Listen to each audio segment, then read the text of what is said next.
All right, we are live. Good evening, good day. My name is Rye. I will be your overlord for this third session of 4 for the fellowship. We will continue where we left off last time with our heroes. But before I do that, I would give a little blurb about the Gauntlet and remind everyone about our safety tools. So the Gauntlet is a gaming community and podcast network that focuses on indie RPGs, story games, and the OSR.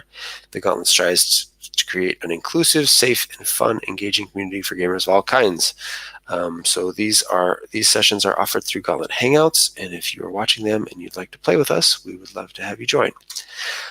For safety tools, we will be using the X card, which we've gone over before, but if you need to remove any content or kind of go back and redo a scene or something because it triggers anything, you can hold up your hands and make an X, or type it in the chat, or let us know verbally, and we will do our best to stay away from that content. Our lines and veils, if I can get to the right spreadsheet. Just to remind everyone, our lines are violence against children, sexual violence, racism and homophobia, harm towards pets, and torture. And our veils are extreme violence and sexual encounters. All right. So with that, let's go around and just do a quick introduction for everybody and your character and who you are playing, and then I'll introduce the Overlord to everyone again. Why don't we go ahead and we will start somewhere in the middle. So Ferret, we'll start with you. Sorry. Hello, I am Ferret, also known as Sawyer. I use he, him pronouns for ease, but any pronouns said with respect are okay by me. I am playing Cheeseball Wheezeball the Beast, the ferret folk census taker who is on a mission for great justice. And hopefully this time we will have to fight a beast rather than befriend it. All right, great. And we'll go next to Param. What's your problem with being friends with everyone? Hi, my name is Parham. I use he and him pronouns personally, and so does my character, King Aragorn. I should refer also to him as King, because everyone else does. I'm playing an air character. I'm the king of a group of nomads in the Calder Forest, and what else? I think that session, the most interesting thing that my character did was to walk into a room, bluff that I knew what the person was up to, and get them to join our band instead of attacking us. That was basically it. Great. All right. Pavel. Hello, I'm Pavel. I use he, him pronoun. I'm playing Rose Silkweaver, who uses she, her pronoun. Rose is a halfling. She has large eyes, wonderful blonde curly hair, traveling clothes, and hairy body. And as halfling are traveling in packs, she has Sir Sandu the Brave with her loyal bodyguard, and Daffodil the Chef, who we are still not sure what Daffodil is doing here, but when he cooks, everyone eats. And there's also Lex, the giant tarantula spider. And yes, last time the best performance of Rose was bartering for entrance to the enemy Lieutenant Keep by selling trolls the halfling pipe leaf, and then coming in politely and asking the troll to smoke with her the pipe leaf he just bought from her. So it was pretty awesome. All right, great. Sabine? Hi, I'm Sabine. I use any pronouns. Today I'm going to be playing Malachi Chale, who's a dwarf, who uses he, him pronouns. Last session, instead of talking to beasts and elves and trolls, Malachi talked to the earth and opened a tunnel, which was pretty awesome, I think. All right, great. Yeah. So just a little bit more recap. You guys are on your way to the Wizardarium of Term. You had a little bit of a side jaunt last time, helping the beast Unger free her brood and her mate from the clutches of the Overlord or the Apostle, Amber Brendan, who I am playing.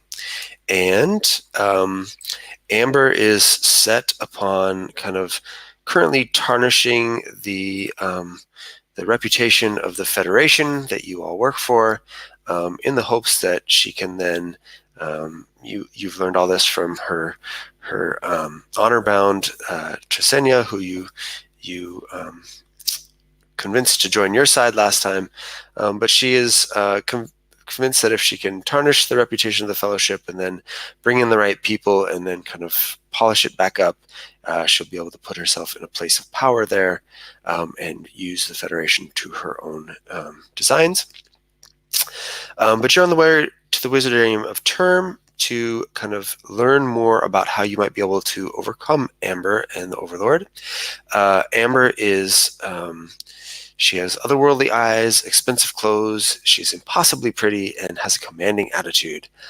You know that she used to be an elf and part of the House of Brendan, which helped set up the Federation, but that she has since, there's been some sort of transformation with her, and some of your agents previously engaged with her but did not fare so well, and their blades seemed to pass right through her. She would jump through walls and come out the other side and almost completely wiped out the band of agents that approached her. So you're going to the Wizardarium to find out if there's a way to get past this and find some sort of weakness. Just to remind you, her stats are Charming, Unknowable, and Phantom. By convincing Tresenia to join your side last time, you have damaged her Unknowable stat, which if you encounter Amber will help you. You will not have to pay quite as high a price to do damage or attack her. So that being said, we had wrapped up there with you convincing Tresenia to kind of stand down, let Unger's brood go. Unger had come back and given you a gift of fellowship for her kind, and you each have a globule of green, pussy acid now in your inventory. So I look forward to what kind of deformations or things you decide to dissolve with that as we go forward. Moving on from there, I wanted to, just before we jump into kind of like moving forward with the plot a little bit, I wanted to kind of reconnect on the bonds that the Overlord has with each of you and just kind of dig a little deeper there, since we're getting closer to confrontations with the Overlord, and these may come up soon, and I'd like to know how to kind of twist the knife, as it were, on each of you if they do come up. So, Rose, Rose's people serve the Overlord now. Does Rose know this, and do her people know this, or have they been kind of carefully manipulated along the way? I think that Rose is unaware of this, and I think Rose is unaware. I think the halfling as people have been slightly. She's charming. She probably suggested some good deals, some other promises, and I think they are working with her. And trolls have been probably chosen before that happened. So yeah, I think she doesn't know. Okay. And what specifically are they doing for her? Are they providing her something specific in terms of materials or people or information? What do you think that is?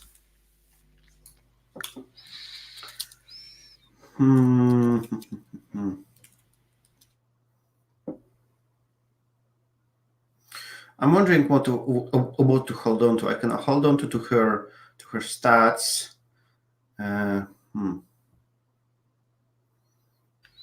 If you don't know right now and you want to think about it a little bit, we can come back to it. So, I think it would be enough to meet some halflings working for her.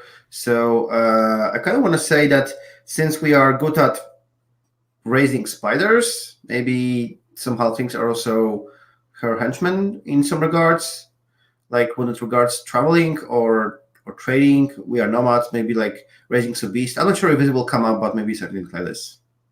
Perfect. Great. Okay. Malachite, you have fought Amber before, and she left a wound upon you, which burns in her presence. What does this wound look like? How bad is the pain? And why were you guys fighting? Well, either we were fighting because I was one of the agents in the expedition that you just mentioned, which would kind of make sense. I survived, but maybe just barely. What she did is she cut. What weapon? Do we know what weapon? No. Have we already defined what weapon she fights with? Yeah, she has a long curved sword that has like a ribbon of pink kind of energy down the center of it. Oh, cool. I think she cut me across my abdomen, which was harder than maybe she thought.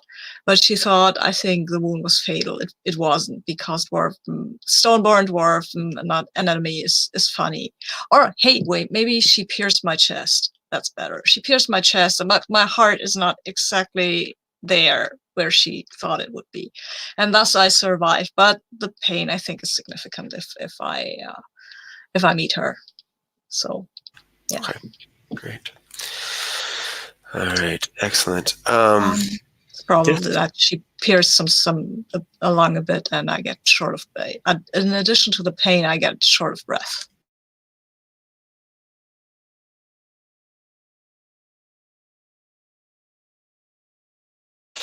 Just making a couple quick notes. Great. Aragorn was once Amber's friend. How long ago was this? Why did you stop being friends? And how did Amber know of your people, or how much did she know of your people?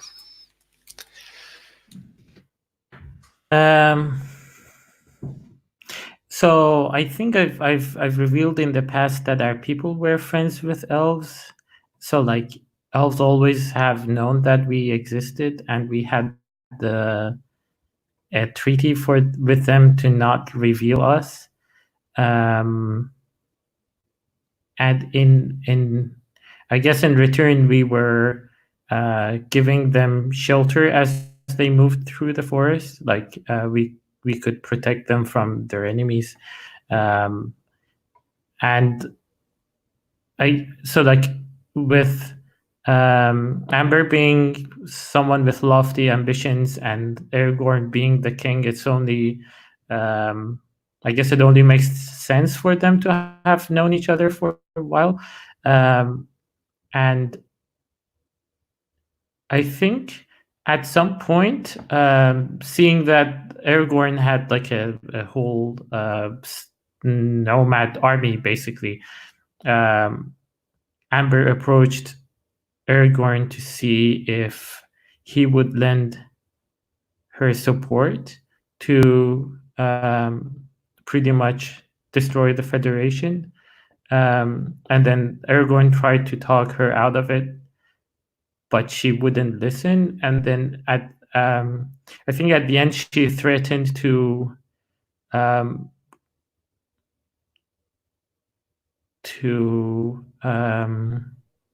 wipe his people out, which was basically why Aragorn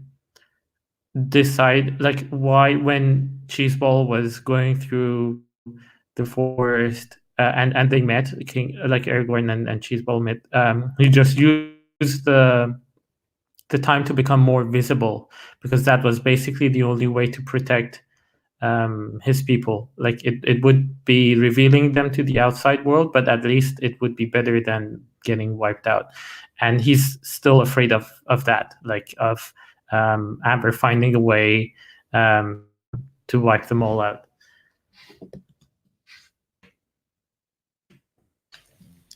All right, fantastic. Last, Cheeseball was Amber's pawn before he knew better.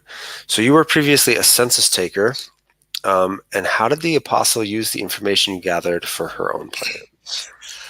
I think Cheeseball, like being a ferret folk, he's not one of the wolf people. He's not a hyena person. He's a meat eater generally, but he's not dangerous. He's cuddly, so he can get into those places that are sort of tepid about outsiders, and get them to reveal secrets to him. And I think like he just thought he was doing his job. Like, of course, I'm writing down the traditions, which the apostle used. Like, I'm going to appear as their goddess and say that I've come for vengeance and get them to join my cause. And so I think he basically found weaknesses and just exploitations in people's traditions and beliefs for the apostle that he thought he was recording for posterity. Wonderful. All right. That gives me a lot to work with. Thank you all. So the next step in your journey where we left you off was heading north. If you take a look at the map, which I can kind of describe for folks listening, you were a little bit north of the city of Mandolin, just south of West Bend, when you had encountered Unger, and there were some mountains to the west of you that you had gone there to find the waterfall and the cave where her brood was hidden. So you can either head back through West Bend, or you can kind of cut across country from where you are now and hope to catch up with the road into the northern wilderness where the Wizardarium of Term is at. Do you have any preference there? Do you want to head back to civilization and maybe pick up a few supplies, or head north just strictly? Well, I believe the guzzler can make the rough road, so I'm fine either way. I prefer the rough road, though. There are more stones on there. Like unworked stones, not the road stones. Sorry about that. That's a thing. I think Road would very much like to go for the West Bend and maybe purchase some of the some stuff before heading to the Wizards. Okay. Cheeseball? I devote my teeth to Rose as Daffodil fills my stomach with things that taste good. Fair enough. Aragorn? Yeah, I also like going to civilization in a way, because it could also be that we maybe catch a bit of rumors on the apostle. Great. Okay. So you move forward, and we'll do the traveling move in a second, but I'll just kind of tell you about the scenery first. You move forward to the town of West Bend, and this is one of the largest elven settlements in the area. I think it's kind of different than kind of your Lord of the Rings elves. I was kind of picturing the elves being a little bit squatter, kind of very hardy folk with ruddy cheeks, and a little more stocky build, still probably with the pointy ears. But I was kind of picturing this town as kind of about 10,000, so a good sized community, with a lot of tile roofs and kind of stuccoed buildings, and I think definitely very good architecture, but less of the kind of flowy, flowery stuff that we would see in Tolkien, and a little bit more along that line. So you come in through the major gates, and we can go to the traveling move. I was thinking of just having West Bend be kind of a part of the traveling move, if that's all right with everyone, instead of spending a lot of time there, just to kind of move the plot forward towards the Overlord. Unless anybody really wants to do a few scenes in a city, we could do that as well. I think the Wizardarium is pretty much the end goal, and I guess like we can get our, like if there's anything that we really want to happen, the travel move gives us a chance to put it into the plot. Do you all agree? What do you all think? I only want to purchase Arrow Trap in West Bend. Okay. Yeah, no problem. That's easy. Yeah, and I'll probably just purchase some food to like pitch towards Daffodil. Yeah, no problem. You can get your supplies there, no problem. You have plenty of resources to do that. That's easy. So I was thinking, just get back to my notes here. I guess my question for you is, when you go into West Bend, let's see, how do I want to do this? I guess we'll just start with the traveling move. Do you want me to ask you specific questions for the traveling move like I did last time, or do you guys have ideas that you really want to bring in? Kind of free will it a little bit more about what happens on the way to the wizard area? I don't remember the traveling move. Can you at least tell me where Sure. this is in the book? It's way up at the beginning, actually, on page 8. It's a long journey, and basically the way it happens is one of you starts an event or a scene, and then you pick someone else to finish it for you. So we did kind of a chain round last time. I forgot to do the overlords part of it last time, but I will do that tonight. If you want, I have some prepared questions that I can ask you to get things started, or if you want a little more agency with the plot, you can feel free to make up your own as well. So I just wanted to check in with you to see which route all of you would prefer to go.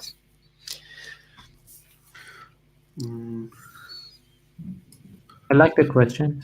Okay, sure. So I'm seeing Sabine nod. Is that okay with you, for Sawyer? Good. Okay, cool. I will start on the right side of the character creeper with Rose. As you stop in West Bend to refresh your supplies, word kind of spreads, I think, that the threat has been removed of Unger. Tell me who you inform and what kind of proof you seek, and then choose someone else to kind of finish up the scene, and kind of how that's received through the town.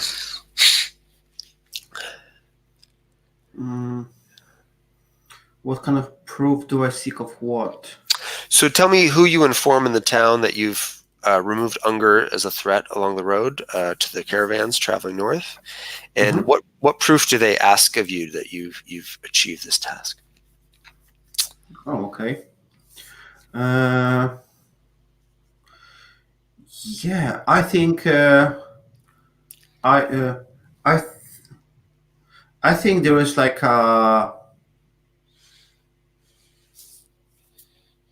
we got a king, so I think there should be like a queen of elves. Why not in the West Bend? Maybe it's like just like maybe not like a queen, but like I wonder what would be there. Yeah, there is like a princess of the elves that rules over the city, and we went to her to inform her that the trade can be resumed, that everything was resolved, and we of course were telling her that that this was all the work of the apostle Amber Brandon, and of course and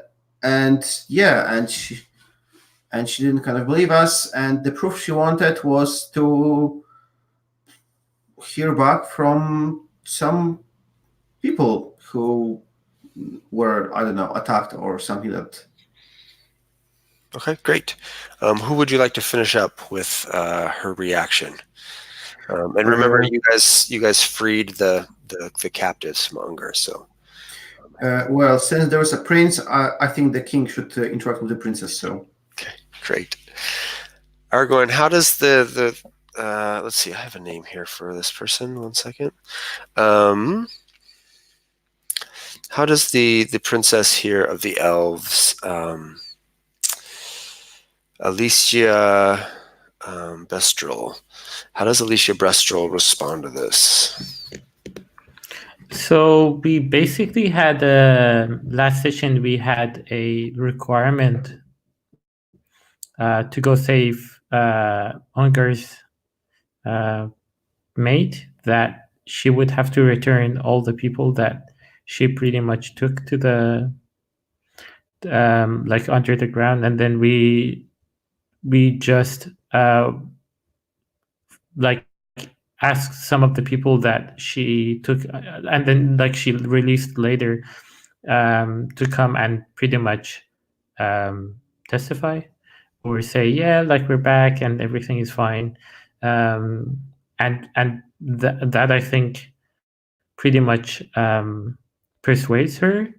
Um, she is still not sure that Unger won't come back, because her kind of logic is that if Amber could do it once, Amber can do it again, and like maybe this time, I don't know, she will go find another beast folk to bring in. But generally, she is like, she grudgingly says, "Okay, fine," and throws us a feast, maybe even.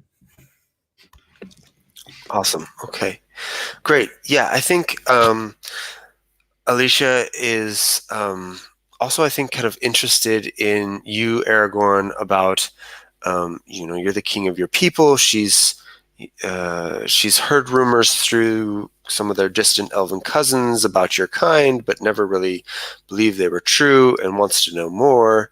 And she's kind of trying to suss out how much power as a king you have, and kind of get in there.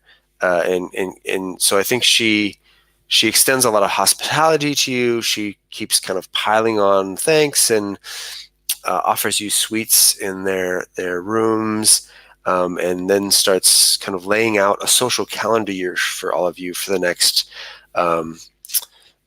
week or so. So I want you, Aragorn, to roll Get Away, but I'm going to paste in the chat a little bit of an alternative outcome for that I thought about, because I thought the ones that were there didn't quite apply, and this would be more fun.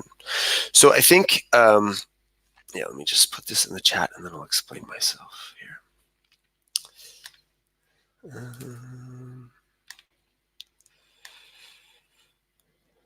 Okay. So Getaway usually reads, oh, that's ugly.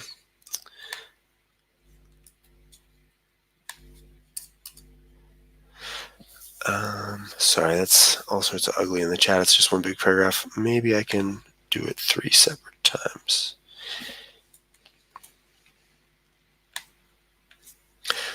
There should be 3 options there. Let me do them as separate chat entries.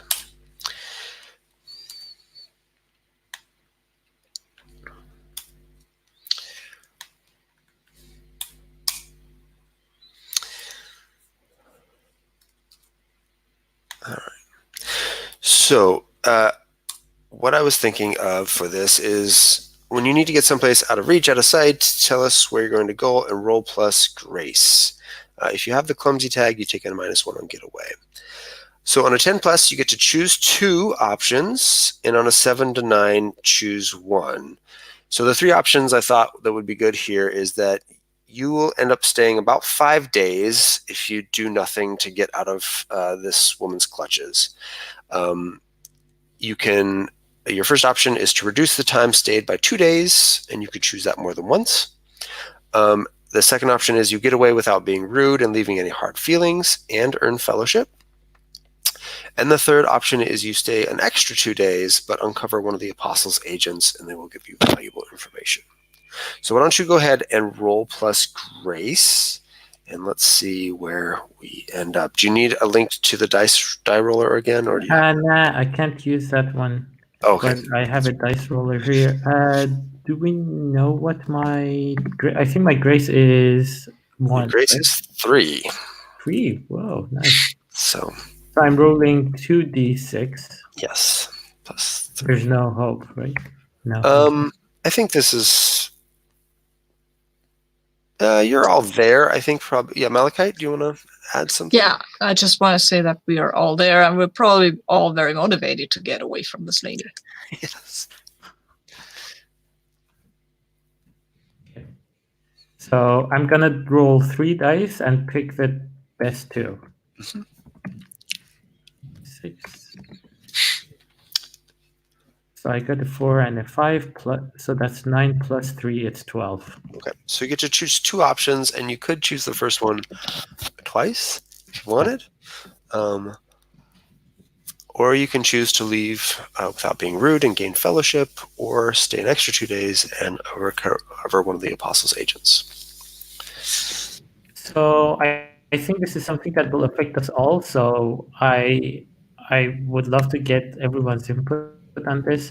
I'm thinking of choosing. So I can choose 3, right? Because it's 10 plus. 2. You can choose 2. I'm thinking of choosing that we will get their fellowship and that we will get some more info. So the way I was thinking about that was we need more allies and we need more information about the apostles' plans, and maybe we can figure out how we can get around the phantom thing, and we don't even need to go to the Wizardarium anymore. What do you all think? Yeah, I think we're going to the Wizardarium for information. So if we can get information here. Also, can you choose both? We stay an extra 2 days and we leave 2 days early, so we will go after 5 days? Am I reading this right? Yes. Basically, I've kind of thought up some things that would kind of happen on a short timeline after this point, and depending on how long you stay here, I'll execute a certain number of them, and we'll see where you guys are. In that case, I will stay the longest possible. I'm fine staying longer. Okay, so let's get them as friends and also get information. Okay. Then we'll do friends first, and then we'll move on to the other things. So you stay for almost a week attending all of these different parties. Aragorn, you are brought around and dressed up finely, and I think your people are only a day away or something, so they send you your royal garb, and you go to all these parties with the members of the fellowship, and everyone is very excited to meet the folks who have saved West Bend from the beast that has destroyed so many of their trading caravans of late. And as you're leaving, they offer you a few options. I just have to find the fellowship moves here in the book. 1 second.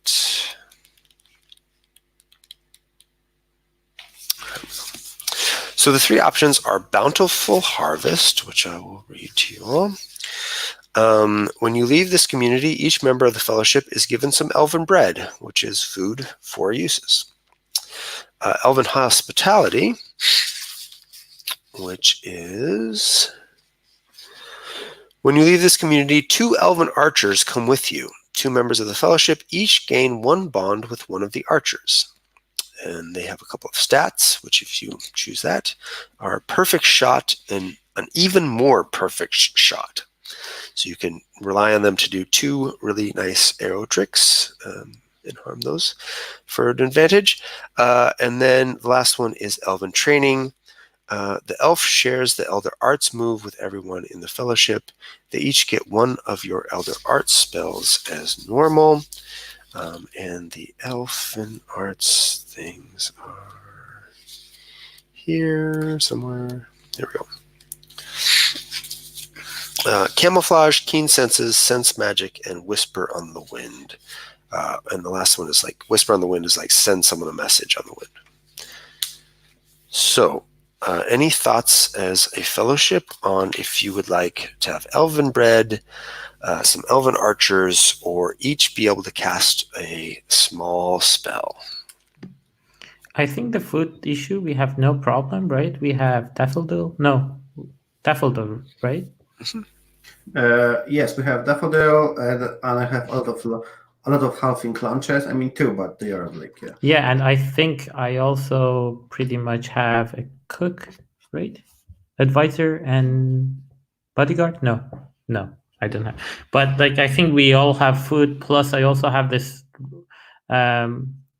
royalty move, which gets us free food as long as we're in a human settlement. I mean, sorry, in a sentient settlement. So like that should be fine. So if you all agree, we can just drop that one. Yeah, I'm looking at the magic myself. Yeah, magic sounds good. Yeah, I think so. With what's her name? I keep forgetting her Alicia? name. No, the lady that we that joined us last session. Trania.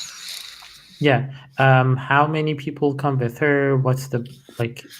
She What has happened there? 2 dwarves and 2 stone giants, or 2 stone trolls. Okay. Yeah, I think we already have people there, right?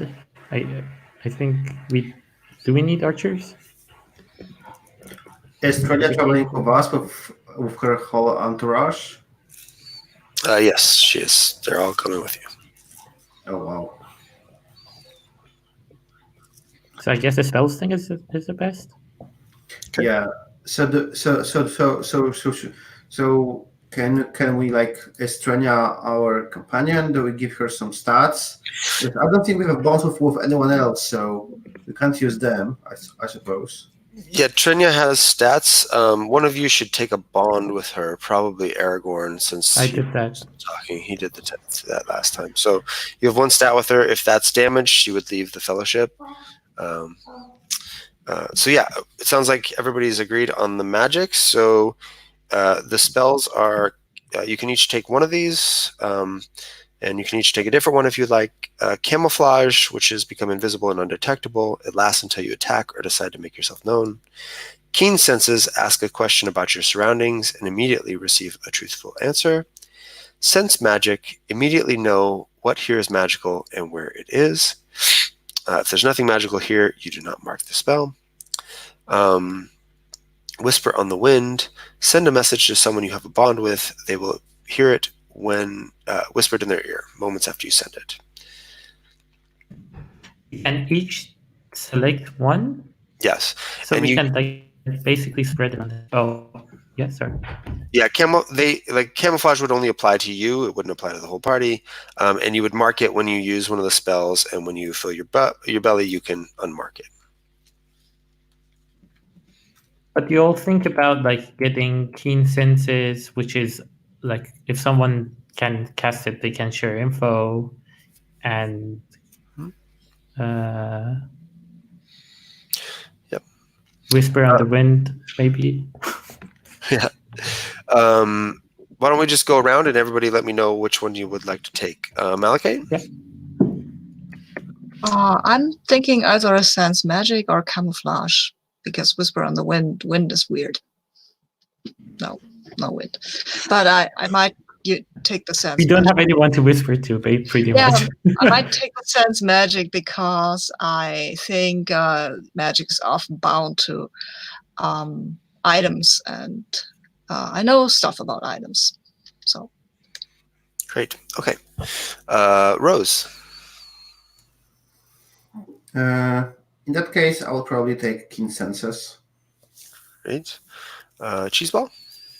I'm looking at camouflage for Cheeseball. Seems in line with being a beast. Sure. And Aragorn?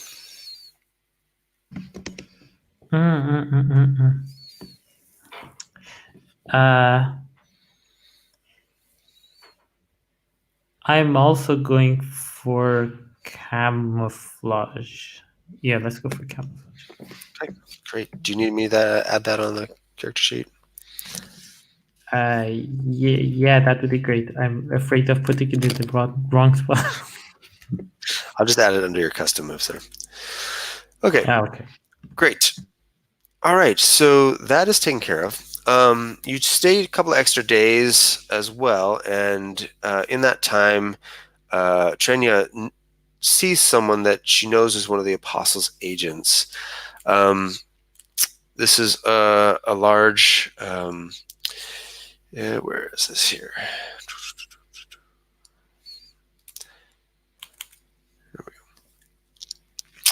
The woman's name is Angor Gurktul. She's got a gigantic breastplate on. I think she's orcish. She wears this scarlet cape. Definitely not a subtle person. You see her a number of times at the side of Alicia, the elven princess, and always kind of whispering in her ear or, standing kind of. A couple of times you see her kind of menacingly standing over Alicia, and I think once Trenya sees her, it lets you know that she's an agent. You are able to, I think, kind of not take her out, but we'll say that you are able to corner her and get some information out of her. So, Ferret, how do you what's the plan that you all put together, just real quick, that you use to corner Encore? I think with just such a large number of people we have, we just there's these scenes of this orcish woman sweeping down a hallway, then someone's coming for her. She sweeps down another hallway, someone's coming for her. Sweeps down another hallway, there's Cheeseball. Sweeps down another hallway, there's legs on the ceiling with Rose riding him, and just finally gets to a turn where we're all just coming in together. Great. Awesome. And Malachite, what information do you get that's valuable about the apostle here and her plans? Good question. I think maybe what she plans to do next. Okay. Okay. I guess I can throw that out there then. A few things that you learned from her. The first thing that Angkor lets you know is that she kind of grins at you, right? This is like day 6 of your stay here before you've gotten ready to leave. And she says, part of her plans have already been completed by me keeping you here these days. Her troops by now are at the term, and she will have what she wants anytime now. And I think you press her, trying to figure. She doesn't know exactly what the apostle wanted at the Wizardarium, but it's clear that the apostle has sent troops there, and they now have a good head start on all of you and are probably there by now. The second thing you learn is that, and I think this is what you are able to stop here, is that Amber was going to use Alicia to become one of the new conclave members of Karsak, and then use her to pressure the vote. And I think by you stopping her here and removing Encore as kind of a threat to Alicia, you will be able to stop that transition and weaken Amber's hold on the conclave. So that will be a good job done. Any questions there or anything else you want me to detail out? No? Okay. I do have one question. Yes. Since we are here for a week, and that's how long it takes for a recover, do we all recover? Yes, you can all recover. And let me find that move and read it out if I can do that. Let's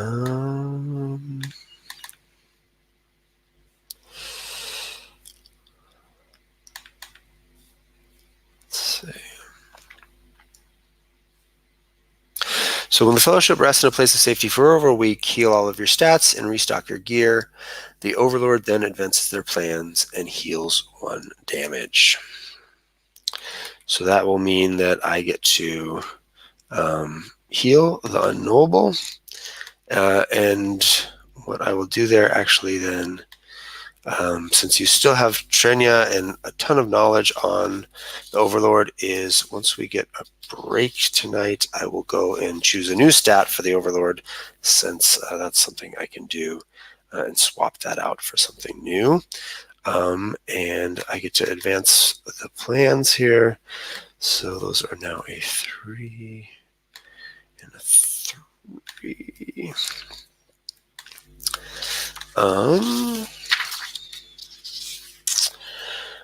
Great. Let's finish up the traveling move, and then we'll take a quick break here. I think we're getting about there.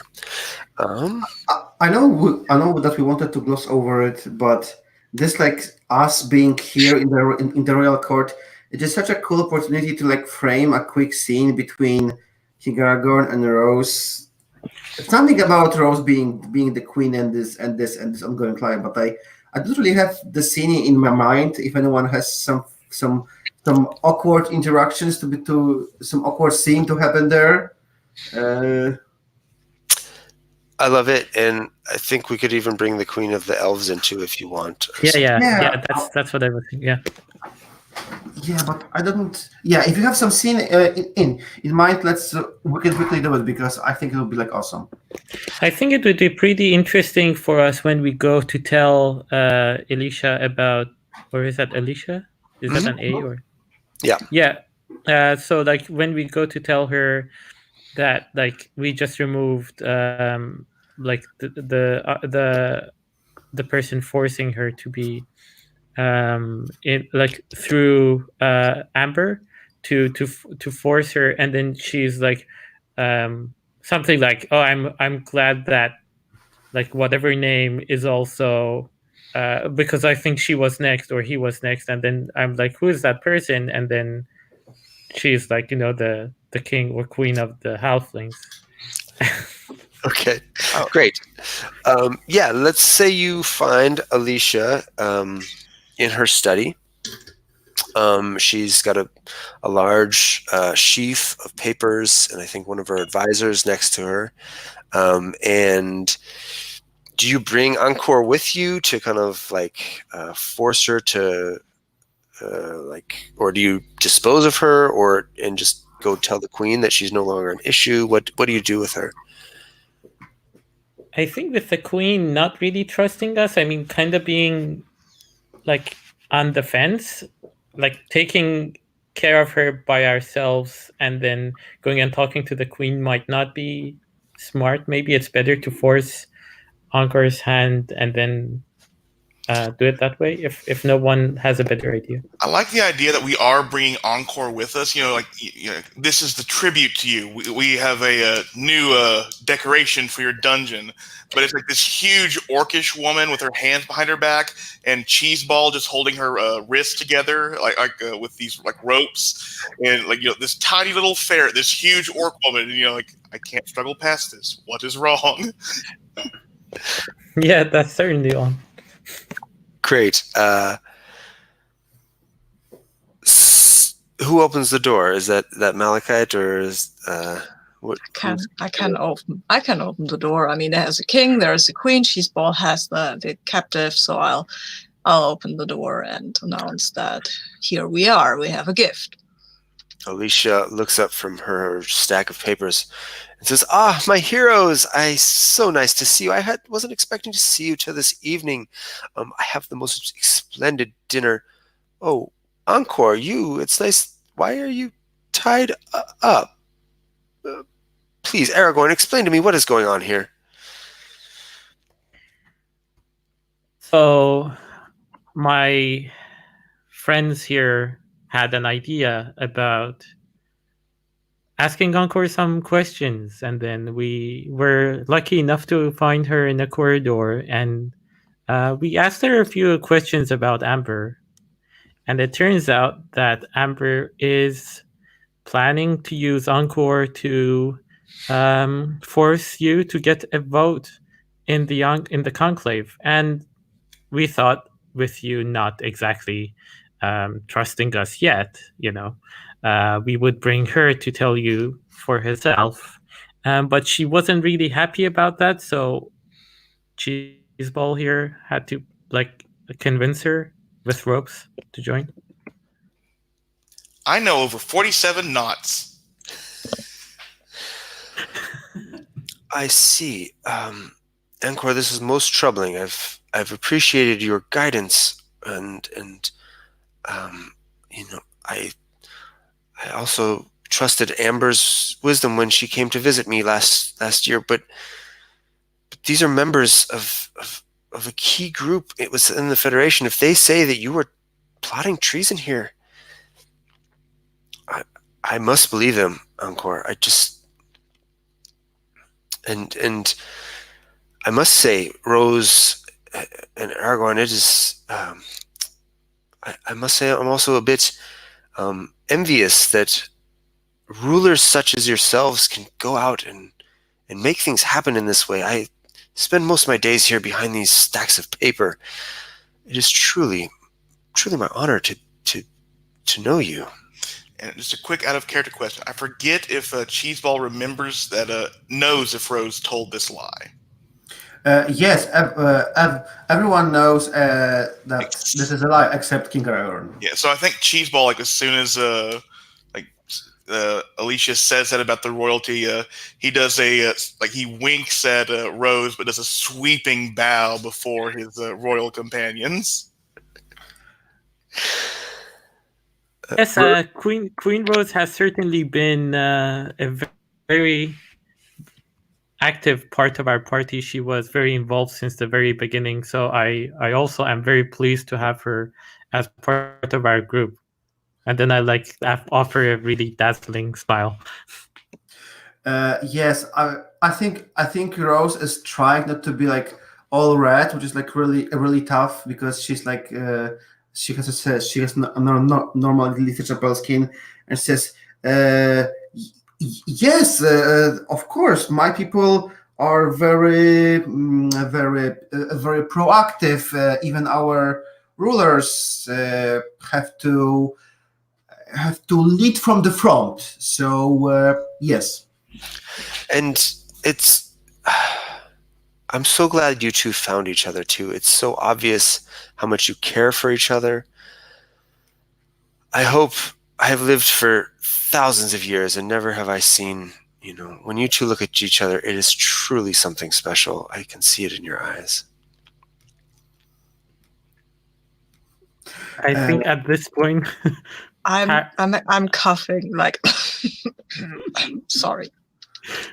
I think at this point, Aragorn turns to fully face Rose, and there's the third eye, he doesn't stare with it at Rose, but it's certainly it would be if he was using it, and I guess probably for Rose not knowing how it feels to be mind read or whatever it is that they do, it could certainly feel like Aragorn is doing that or is about to. Yeah. So Rose is awkwardly standing, still with her side to you, and she says, "Oh no, Princess Alicia, we are just members of the same team. There is nothing going between us. We're just king and queen, just traveling together. Yeah." Oh, I'm so sorry. I must have misread your camaraderie for something more than it is. I truly apologize for causing any embarrassment here. I feel very embarrassed myself. I'm so sorry. I spoke out of turn. Oh no, this is just the beginning of all of our epic journeys. You know that a romance must go through trials and crucibles to be fully formed. I shall be writing a book on our details, our merits after this. I hope you will purchase it. maybe patron it? A book. Hmm, hmm, hmm. Yes, I always wanted to be a hero in a book. Yes, of course. Well, that sounds lovely. As you can see, I have patroned many books here. Cheeseball, next time you're around, if you've made some progress on it, I would love to hear about it. But to the matter at hand, Angkor, and she beckons to some of her guards, please see her to our dungeons, and once again, my people are indebted to you all. If there's anything the elves can ever do for your fellowship, please come and ask it of me. All right. Anything else you want to add to that scene? Are we good? No? Awesome. Okay. All right. I just want to grab Rose quickly before when we leave, so that King Aragorn can't hear it, and I will tell her one of these days you really got to tell him, I know, but how am I going to tell him this? Like, it was a joke. I thought you were joking, so I joked too. Like, it's Yeah, like that. Just be honest, Rose. it was already awkward there. She thought we are like together, and we are not. It was so awkward already. If we eventually stand before the apostle, and then that will be catastrophic. So think about it, okay? Yeah, you're right. Yeah, I think we should do it. Yeah, thanks, Malachite. Sure.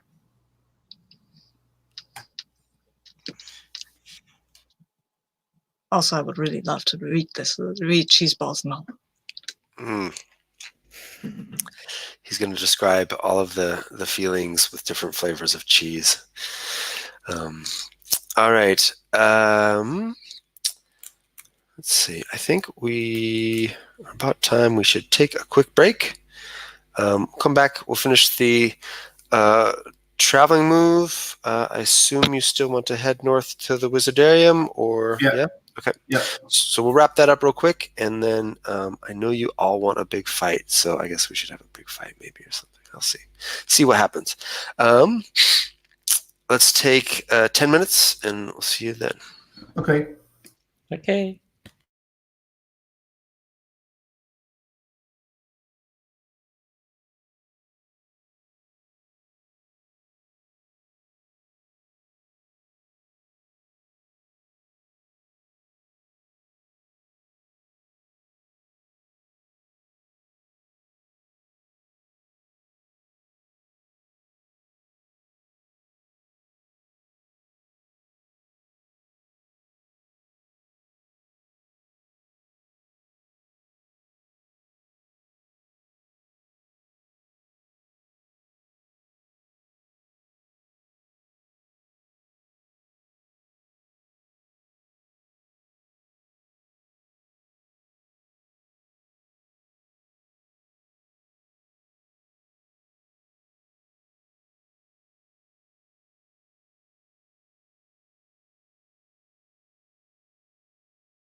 All right. Param, are you back?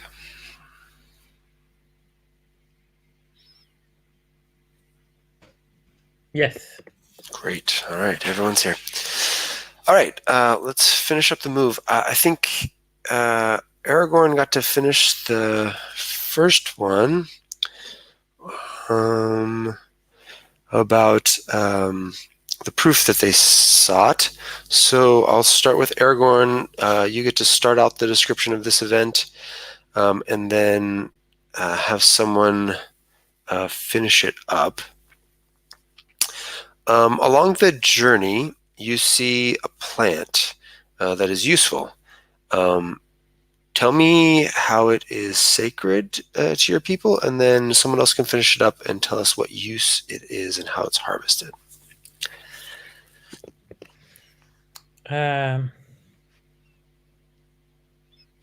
So we call it bowl leaf because it's wide and it has an indentation in the middle, so it's kind of shaped like a bowl, and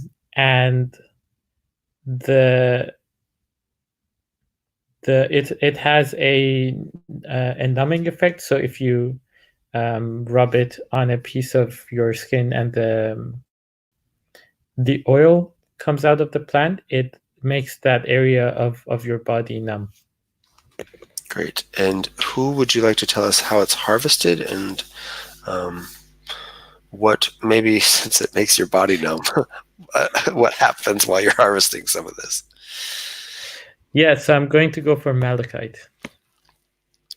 Okay, so yeah, because that was a good choice actually, because my skin is made of stone, and this plant, it doesn't really numb the skin, malachite skin, but it colors it. So everywhere Malachi starts picking up these leaves, he isn't too worried because he thinks he'd know if anything was able to numb his stone-like skin. And it's not, but this plant juice that dribbles out of it, they are very succulent. There is very much water stored in these plants. It comes out and runs over his hands, and then he has blue fingers, and he doesn't much enjoy that. But he will bring back the plant and says, well, my fingers now are not numb, they are blue.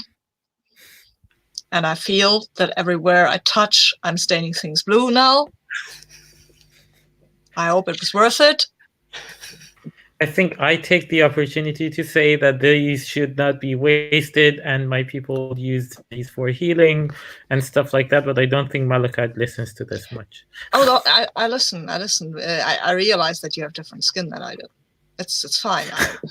I mean, that's probably better to have blue fingers than numb fingers. Great. All right. Malachite, you have some difficulty with the route. What happens? We're going, what kind of difficulty with the route? I think what is happening is that it's raining really hard, and that the road is pretty muddy, and the guzzlers, it's not trenches, what are these treads? Treads get muddied up, and legs get stuck a bit in the mud, and they accumulate all this sticky mud on their legs, and that's not very easy to move for them. And the horse, I think somebody had a horse, also has some troubles. So we're trudging through the mud, and it's not very much fun because it's so much rain. Yeah, Belmer is the horse. Who would you like of Cheeseball or I guess Rose to talk about how you guys overcome that? I think I would like for it to be Rose, because I think Legs is the one who would have the least difficulties.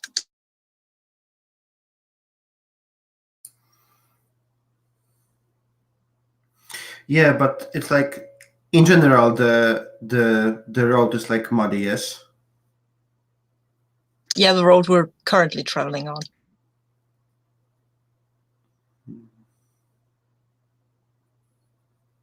Mm.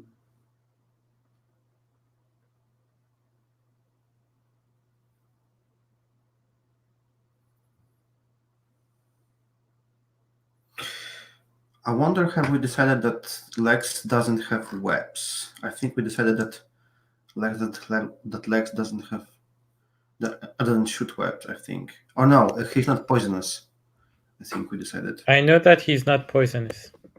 Yeah, yeah. So we see Lex traveling and like sewing some and activating some webs that connect the nearby trees, and then we see like everyone is like walking, balancing on the webs. Just to stay above the ground, and we still move faster, even walking slowly on the webs than on the muddy ground. And then we see like, so is your Guzzler handling this quite okay or not? I think the Guzzler is not handling this so very well because the mud accumulates on the treads. Yeah, so then we see like a team effort of like Lex attaches the sticky part of the web to the Guzzler, and everyone just like tries to pull and we see this like almost like a strongman competition, like a team of us it's like pulling Guzzler along from the heavier mud. Yeah, and after some time, I think we finally managed to get through this like area where it's like muddy ground. Great. So the last night before you get there, Rose, I think you're sitting around the campfire, talking with each other, and you hear a disturbance out in the darkness. What is it?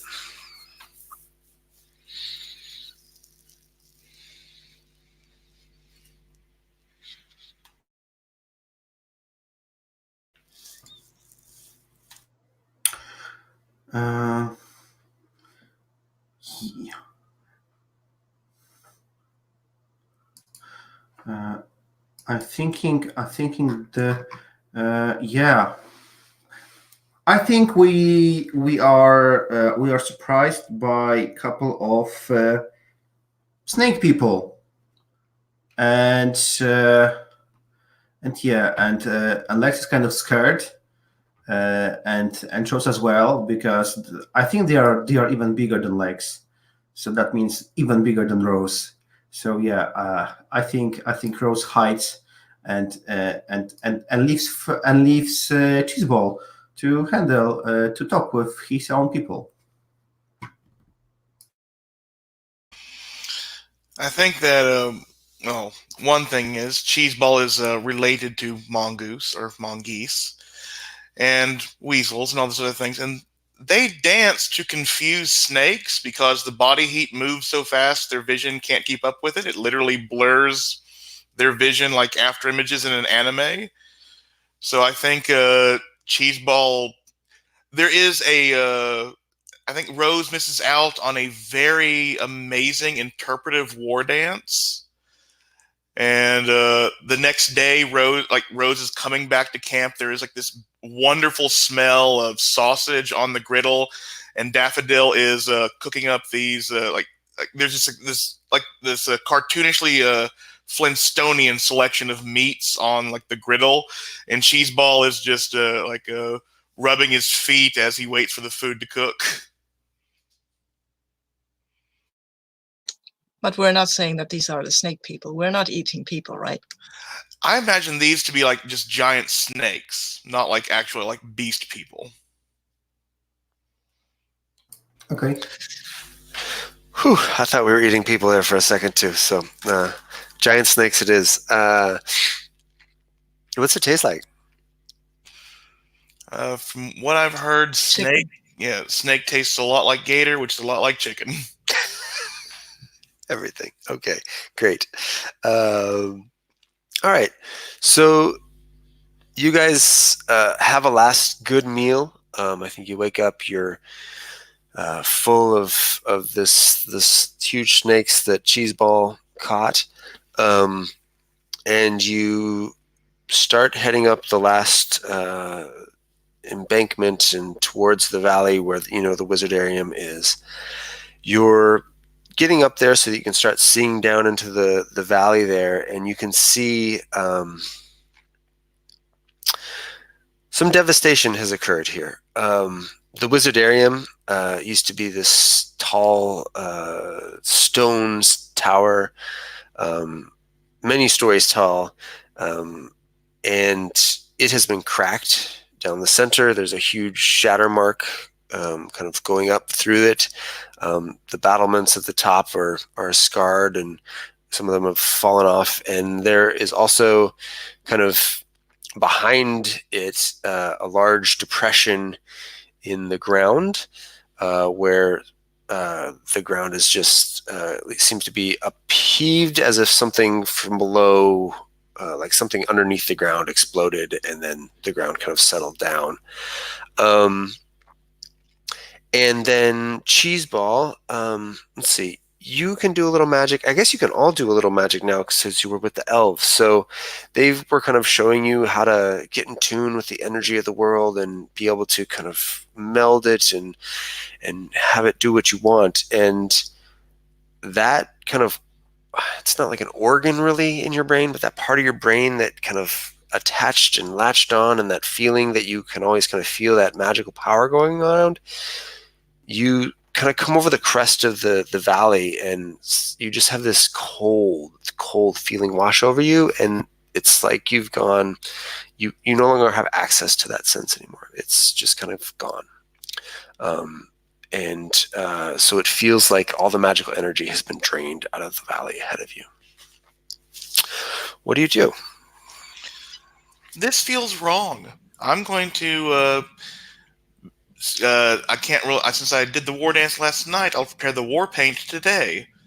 And I think it's like, again, that adventurous kind of thing of him walking down, but like putting on the paint, dot here, looking ready for battle just in case. Are we like at the tower? Because I think You're up on the ridge crest, kind of with the last leg of coming down into the valley towards the tower. So it's a ways ahead of you. You can see a little bit of movement inside the walls, but you can't from this distance tell who it is or what it is. Okay, and I'm sorry, and the tower seems damaged or broken? Yes, very much so. Okay.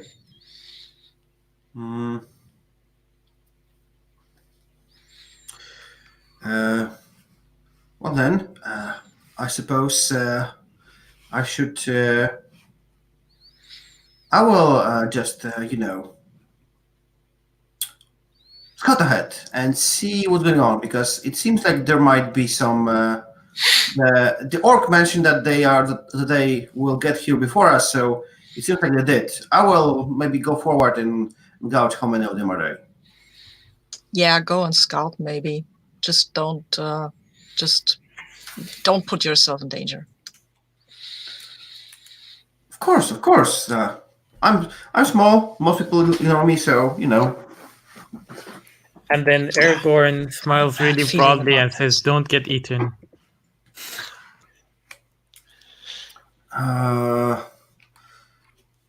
Oh, of course. Last time it was only thanks to timely Cheeseball rescue that I'm alive. So I will be on the guard.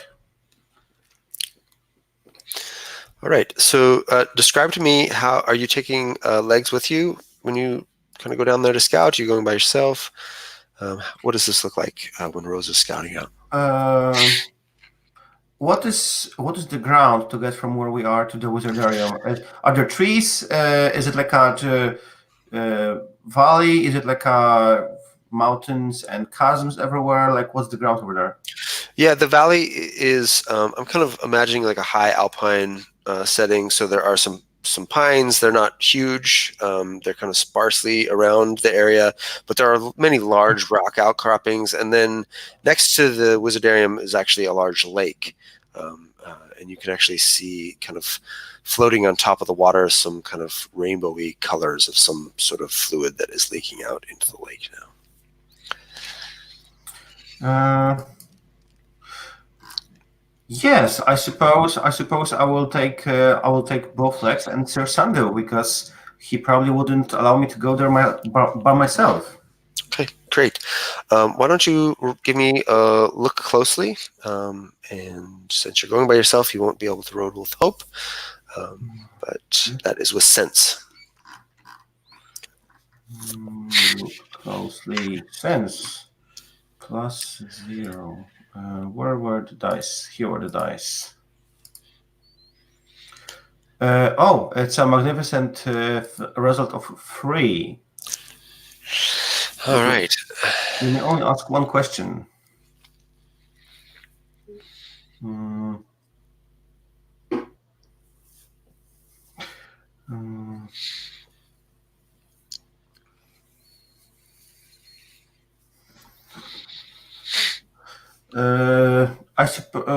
I suppose. Tell me about the people in the Wizardarium. What are they doing? What they will do next? Great. So, Rose, you sneak up to the edge. You can see there's like kind of a large swath where there's no trees around the Wizardarium, and I think you have legs. You can't really see inside this. It's got kind of a massive wall around the outside and big, large gates, and one of them is standing kind of open. The other one is closed, but you can kind of see in, but you're not getting a real good view. You don't see any of the Wizardarium guards out front or anything, and you don't see anybody on the tower or anybody kind of keeping watch. And so I think you make the decision to have legs kind of scuttle up there real quick so you can peek in, and then you're going to scuttle right back. And you do. You get up to there, you look inside, and what you see is about 40 folks in wizard-looking garb and robe, very ornate, runes and all that. They are kind of sitting cross-legged on the ground, and they are surrounded by about 60 armed soldiers, all in bright, gleaming mail, and they all have their visors down, and they have their weapons drawn, and they're sitting around, and you can hear others and see movement from deeper inside where this giant hole has been blasted in the front of the main tower. You can see some soldiers dragging another wizard out of the tower and throwing them bound into this circle of wizards sitting on the ground. And then you see towards one edge a much more ornately dressed wizard who you assume she might be the head wizard here, but she is kind of held at sword point by a where did my other spreadsheet go? By this tall man with a ponytail, and he's got 2 long swords on his back and a dagger to this wizard's neck. And you can see that he's gesturing to the wizards in front, and there's already a couple of dead bodies laying in front of this wizard, but he's trying to get some information out of the wizard and threatening to keep killing the wizard's companions until he gets it. And you scuttle back to let them know, but when you come into the trees, you're kind of scurrying through, and all of a sudden 10 of these soldiers kind of step out and block your way back. And so these are elite guards, and they have the stat of Stormtrooper. I will copy and paste these. They have blasters? No, but they never deal damage to the Fellowship. They automatically capture anyone they surround and separate from the group. and they have intimidating armor, so no one outside the Fellowship will willingly go near them or anywhere guarded by them. But when you damage that stat, you can take their armor and wear it as a disguise. So they have 2 stats, intimidating armor and stormtroopers. So I think you are taken prisoner because of that stat that they have, that they immediately capture you if they surround you. Mhm. So do you offer up a fight? Just kind of tell me real quick kind of what that quick skirmish looks like. I think our trio engages the soldiers just to make some noise. But I suppose we are quickly pacified by I don't know, stun wands, stun hammers. I don't know. Just they use the stun setting. Okay. You definitely take down a couple in the fight. You make a lot of noise. The rest of the group will hear the skirmish, but you will be taken into that main courtyard with Legs and Sir Sundew. Okay, so the rest of you all are up on the edge of this valley, and you hear some fighting from the trees. You rush down there. You find a couple of these soldiers there lying that got the worst of it. And Legs does have web.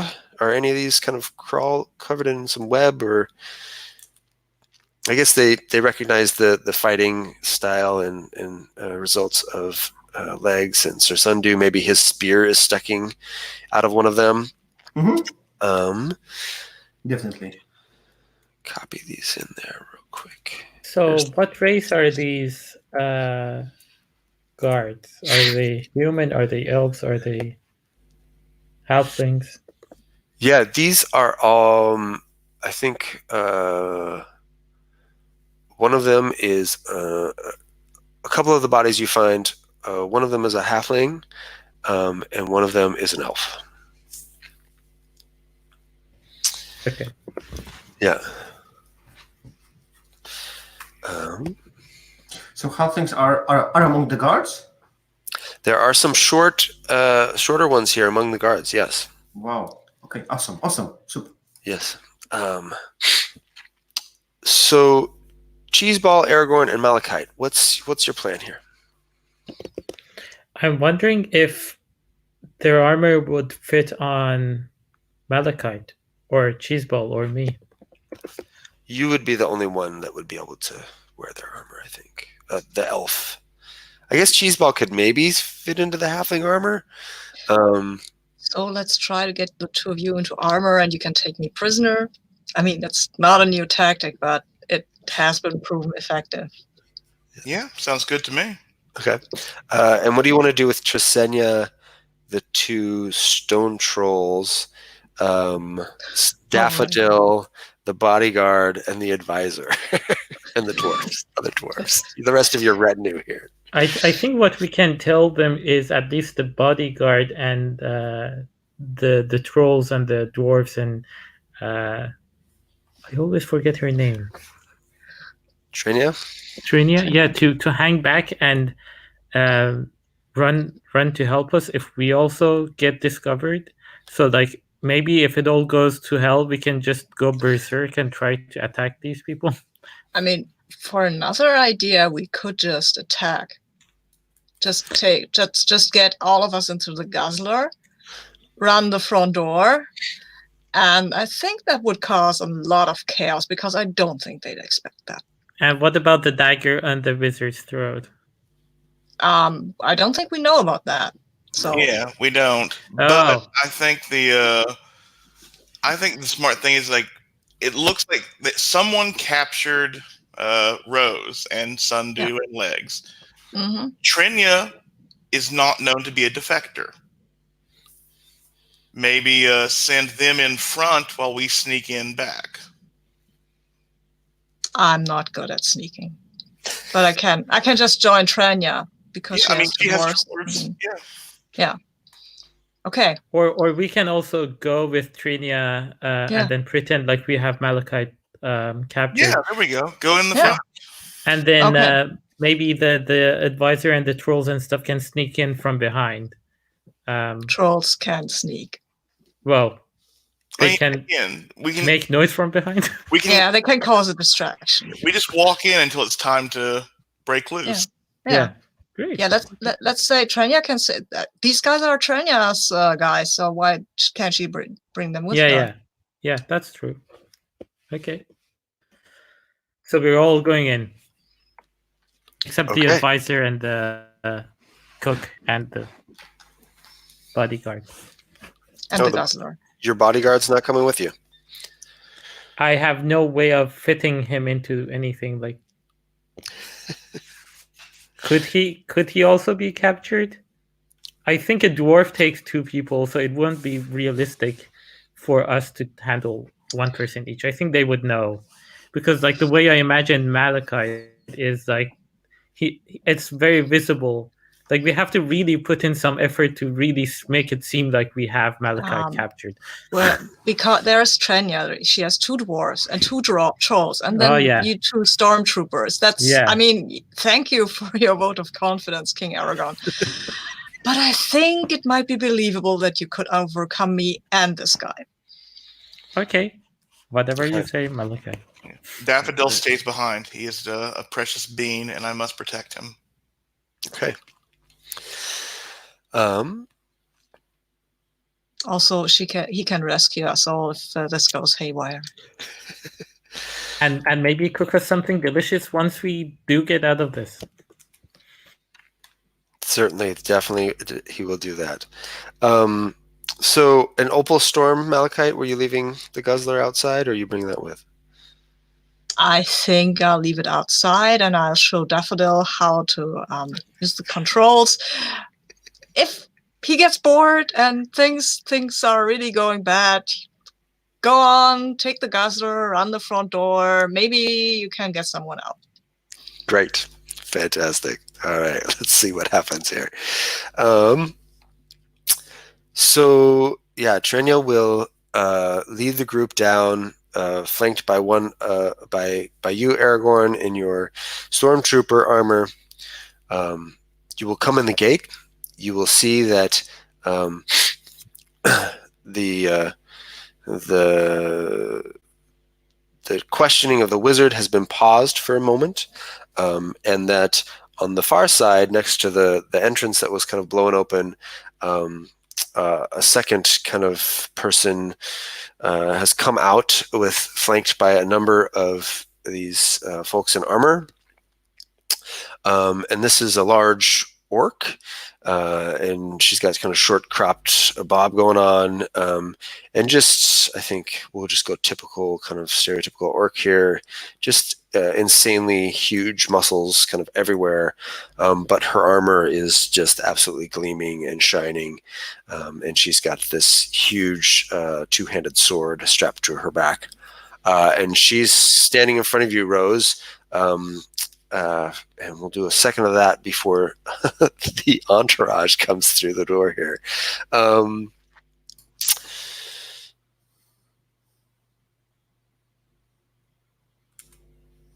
So you get brought up to what used to be the steps here at the front, and you see this huge orc marching down towards you, Rose, and she says something about to half of the squad that kind of come out here with her, and she's like, "Get back in there and keep looking. We need to find the artifact as soon as possible and get out of here. The apostle is waiting for this." And he's like, yes, ma'am, on the double. And she steps down in front of you, and she kind of squats down so she can look you right in the eyes. I think they've drug you off of legs. And I think they have legs kind of over by the entrance, and they've got you and Sir Sundu kind of on your knees, and she squats down and she's like, "What is your business here at the Wizardarium? I don't have a lot of time, so you better make it quick." Oh, good evening. Yes, I believe there was like a massive misunderstood, a massive. Oh my God. Our intention was completely misunderstood by your soldiers. We were. I said make it quick. This is going on too long. You have about 10 seconds, and then your head's going to be over there in that pile. I'm a traveling merchant. I came here to sell some halfling pipeweed. I noticed the tower is broken, so we were approaching carefully, and then your guys jumped us. It was a self-defense. I'm very sorry for what happened. Can we, come to some kind of agreement over here? Okay, give me a...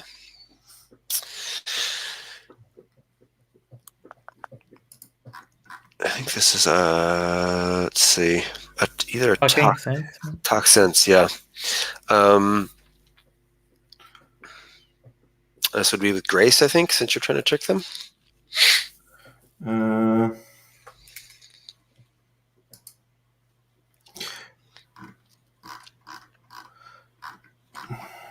Yeah, the question is, are they willing to just let me go? You go if I succeed, because otherwise there is no point of rolling. Well, yeah. Give me your plea on why they should let you go. We can keep it going a little bit if you think we're not quite there yet. So, look, I have no need for a merchant. We'll just take your pipe leaf. Thank you very much, and I'm sure the folk, my good men and women here, will be able to use that on our way back. But I think it's safer if we just dispose of you and your man here. And so he motions to the guards behind you to kill you. Mighty orc! This is like a total waste of your time. If we will be just out of your hair in no time, and will not tell anyone. And well, maybe that's just the beginning of great trade agreement with selling the halfling pipe leaf. It's in very rare supplies. It only comes from our traveling farms. Plenty of opportunities. As you said, your men loved it. So no need to get dirty. We can start this agreement, of course. I can give you some down payment. I have it with me, and then we can negotiate more. We already have plenty of trade agreements with your folks. As you can see, there are a number of them among us here. No, you don't. I think Cheeseball can Cheeseball step in his little armor at this moment. Yeah, I think at this point you guys come through the door, and the orc will straighten up and say, "Oh wow, what is this mess? Oh, Trenya, what the hell is she doing here? I don't need this crap right now. Her tie these two up and throw them over there with the wizards. We'll get to them in a second." And he marches over towards Trenya. Trenya, what are you doing here? And Trenya will look at them and say, "Well, Amber told me to get up here in case you needed any additional help." That's bullshit. What are you doing here?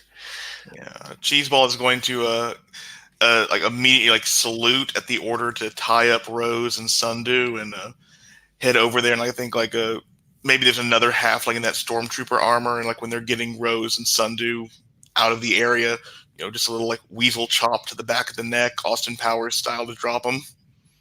Okay, I think this is going to be an overcome. Yes, and and sadly, Rose is not damaged. And I don't think Rose can help me because she is a prisoner at this moment, so I'm not going to roll with hope. I would agree with that. She doesn't even know that, I guess. Are you recognizable? No, I am in full armor, stormtrooper style armor. Yeah. Oh, that's a 4. Fantastic. We'll come back to that in a second. So this huge woman, Trenya, will start talking to her, and you hear that her name is Isabel. They kind of argue back and forth a minute, and then Isabel looks at all of you and says, "Quite the motley crew here. Stormtrooper, where did you find these folks?"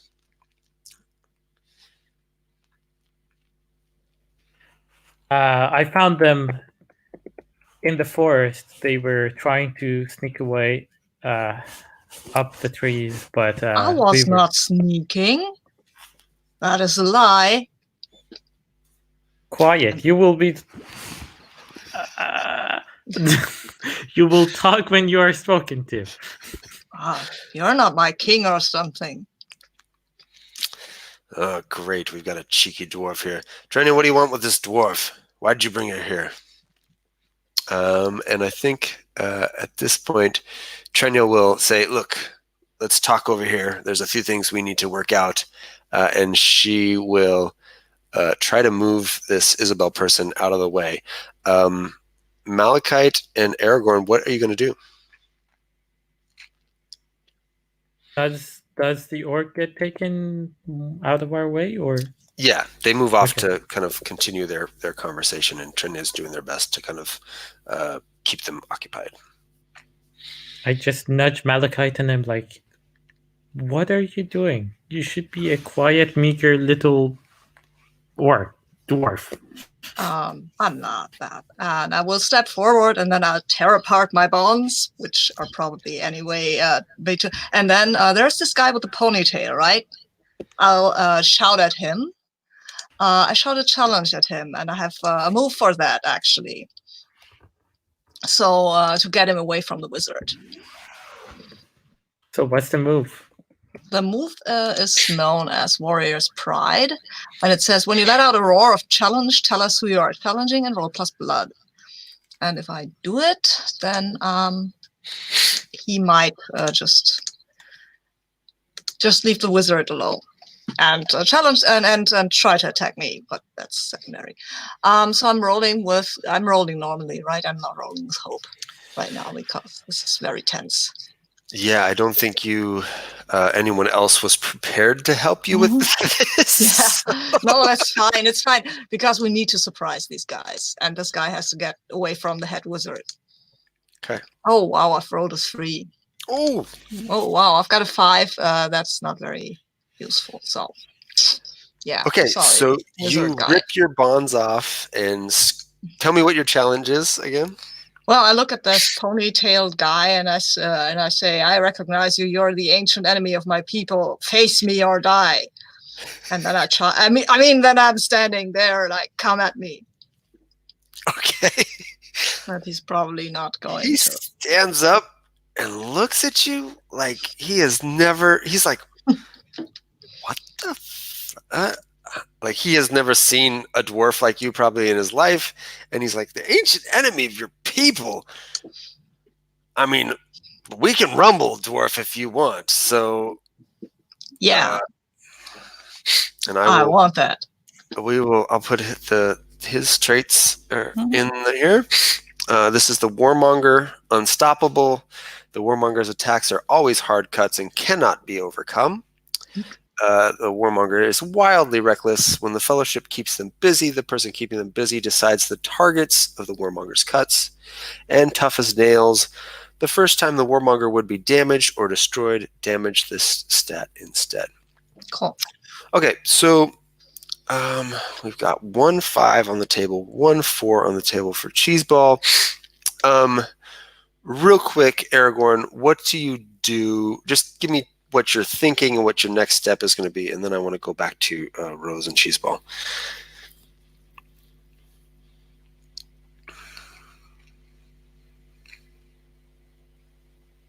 Oh, Param, I think you're okay. Sorry. I think what I'm doing is I'm going to step in and help. Well, I think Malachite can take care of himself, so I think that's fine. I think what I'll do is try to run toward the head wizard and keep her safe, because I don't know if any of these like stormtrooper people are going to replace this guy who Malachite just pulled away, or they might attack her or do something crazy.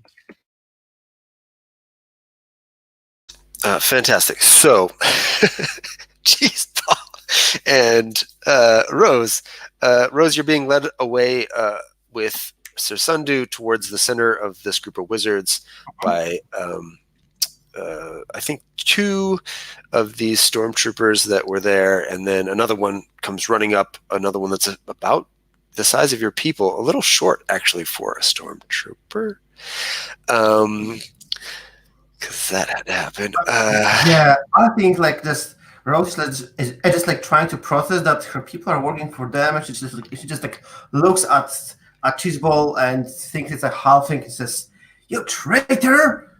and then just like, keep going. Okay, great. You guys are just about to the wizards, and Cheeseball, you are kind of trying to get in there, I think, to mess with the bonds or something, right? Is that what you were planning on doing? No, I attacked the other guard from behind. Okay.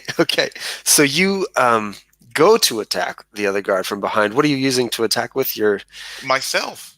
claws, right? Yeah, my little weasel paws. Great. So you are you lunging onto this back or their back? I think it's like the armor is very heavy, and I'm not, and like ferrets are not made for jumping anyway. So I think that there's like this little wiggle moment. He leaps up, and then there's just a slam as he lands face first in the armor on the floor, and then maybe the helmet flies off in that moment. All right.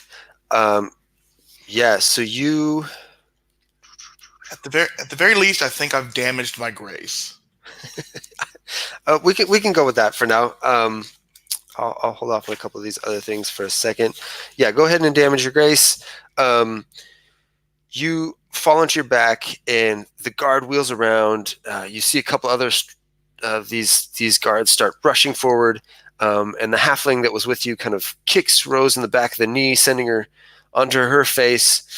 And then I think at this point, this is when Malachite yells out the challenge, and I think just all hell breaks loose. The captain, I should put their stats in here too, just so you're aware of them, because they affect the stormtroopers. So the captain has devoted underlings. Anyone trying to harm the captain does that to one of the captain's allies instead. So lots of people jumping in the way here. They're only vulnerable alone, and then the captain's allies cannot be distracted, confused, or separated while the captain is with them. And elite troopers under their command can deal damage to members of the Fellowship. So you get thrown to the ground, land in the dust. Rose lands in the dust, and then the warmonger charges across the gap between himself and Malachite, deftly avoids your attack, Malachite, and just slices into you with one of his very long swords. So why don't you go ahead and take damage to one of your stats? I can use armor to take that damage, right? Yes, you can. I will. I mean, armor is nice. Yes, armor is good. Dwarf has armor for a reason. Yeah. Then the 2 stone trolls just start charging into the troops. Stormtroopers start flying everywhere, and the 2 dwarfs kind of set up a defensive position. They charge over to try to defend Trenya, but the captain immediately recognizes that there's treason here. A big group of the stormtroopers and the captain start engaging with Trenya and the 2 dwarves. So there's a melee going on one side. Rose, what happens when you land in the dirt? I think at the very least they didn't get a chance to totally tie you up yet, so your feet are still free. Well, first of all, I refuse to land face into the mud. I just like Karate Kid roll forward, and as the guard probably like looks behind him, I also look at the guard. I see it's like cheese ball, and I say, "Oh, it's you!" And I just like run at the guard who's hopefully looking at a cheese ball, and I just like but and I just like throw my hands around his neck because I think it was also the other one, the other like short supposed to be halfling. There was a halfling and then a taller guard as well with you, an elf. So that Cheeseball, did you jump on the halfling or the elf? I try to jump on the elf because I like the Shadow of Colossus approach.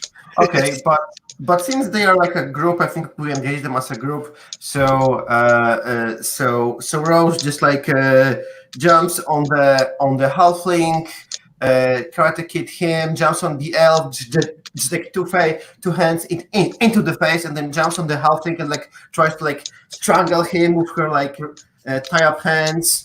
Yeah, it's like Great. Roll to keep them busy.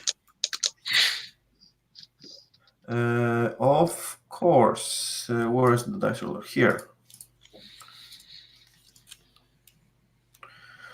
On 8. What does it mean for the move? So on a 7+, you buy some time, and their attention is all on you for now. You Yeah. roll plus courage. On a 9-, they will retaliate against you when the time is up. So you are busy keeping them busy.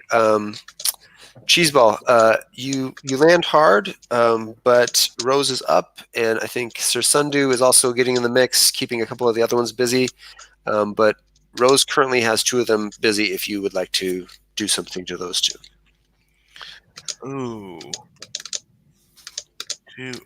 That's, I think, Sabine clicking him. Oh, sorry.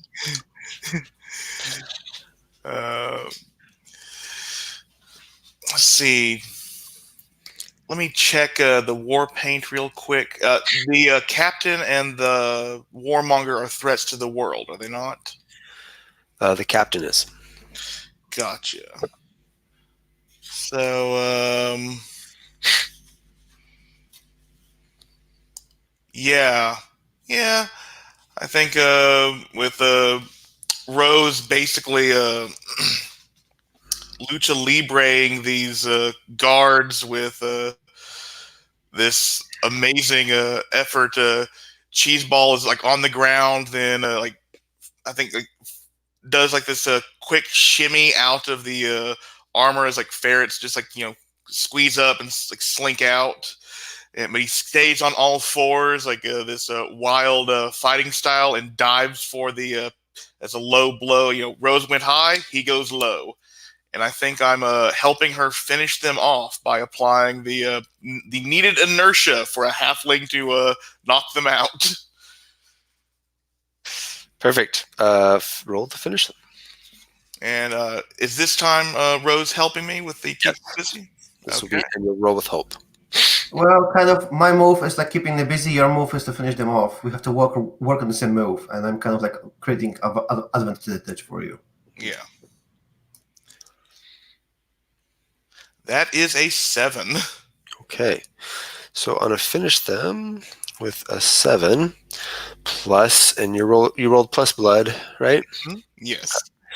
So on a 7 and 9, you deal damage to them and lose your advantage over them. If an ally was keeping them busy, they aren't anymore. And on a 6-, okay. So you will deal damage to this group of stormtroopers that you and Rose are fighting.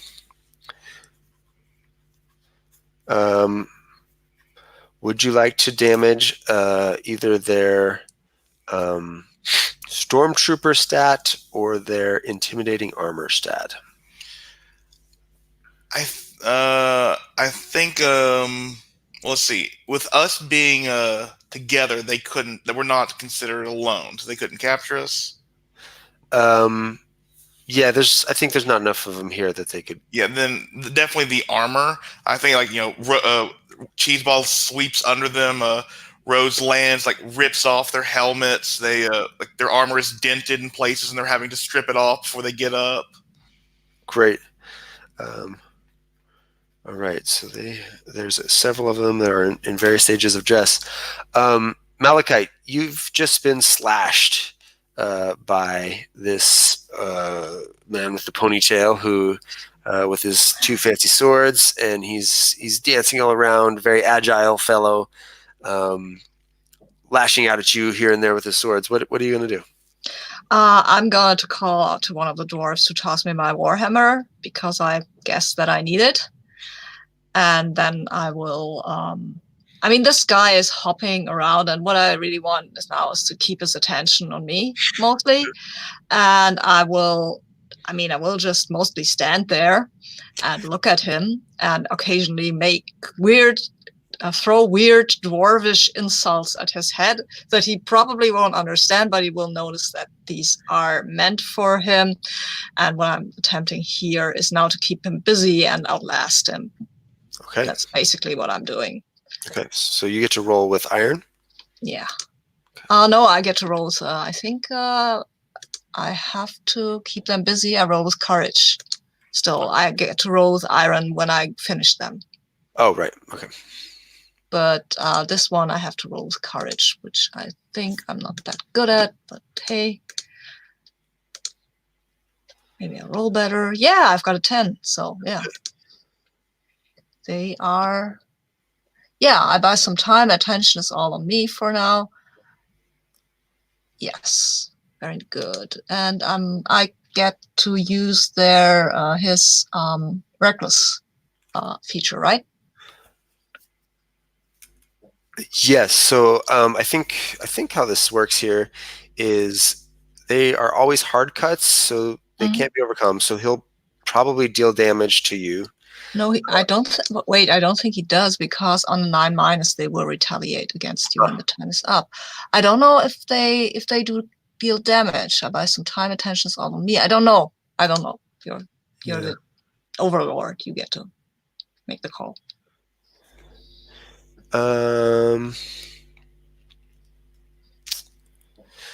That's the thing.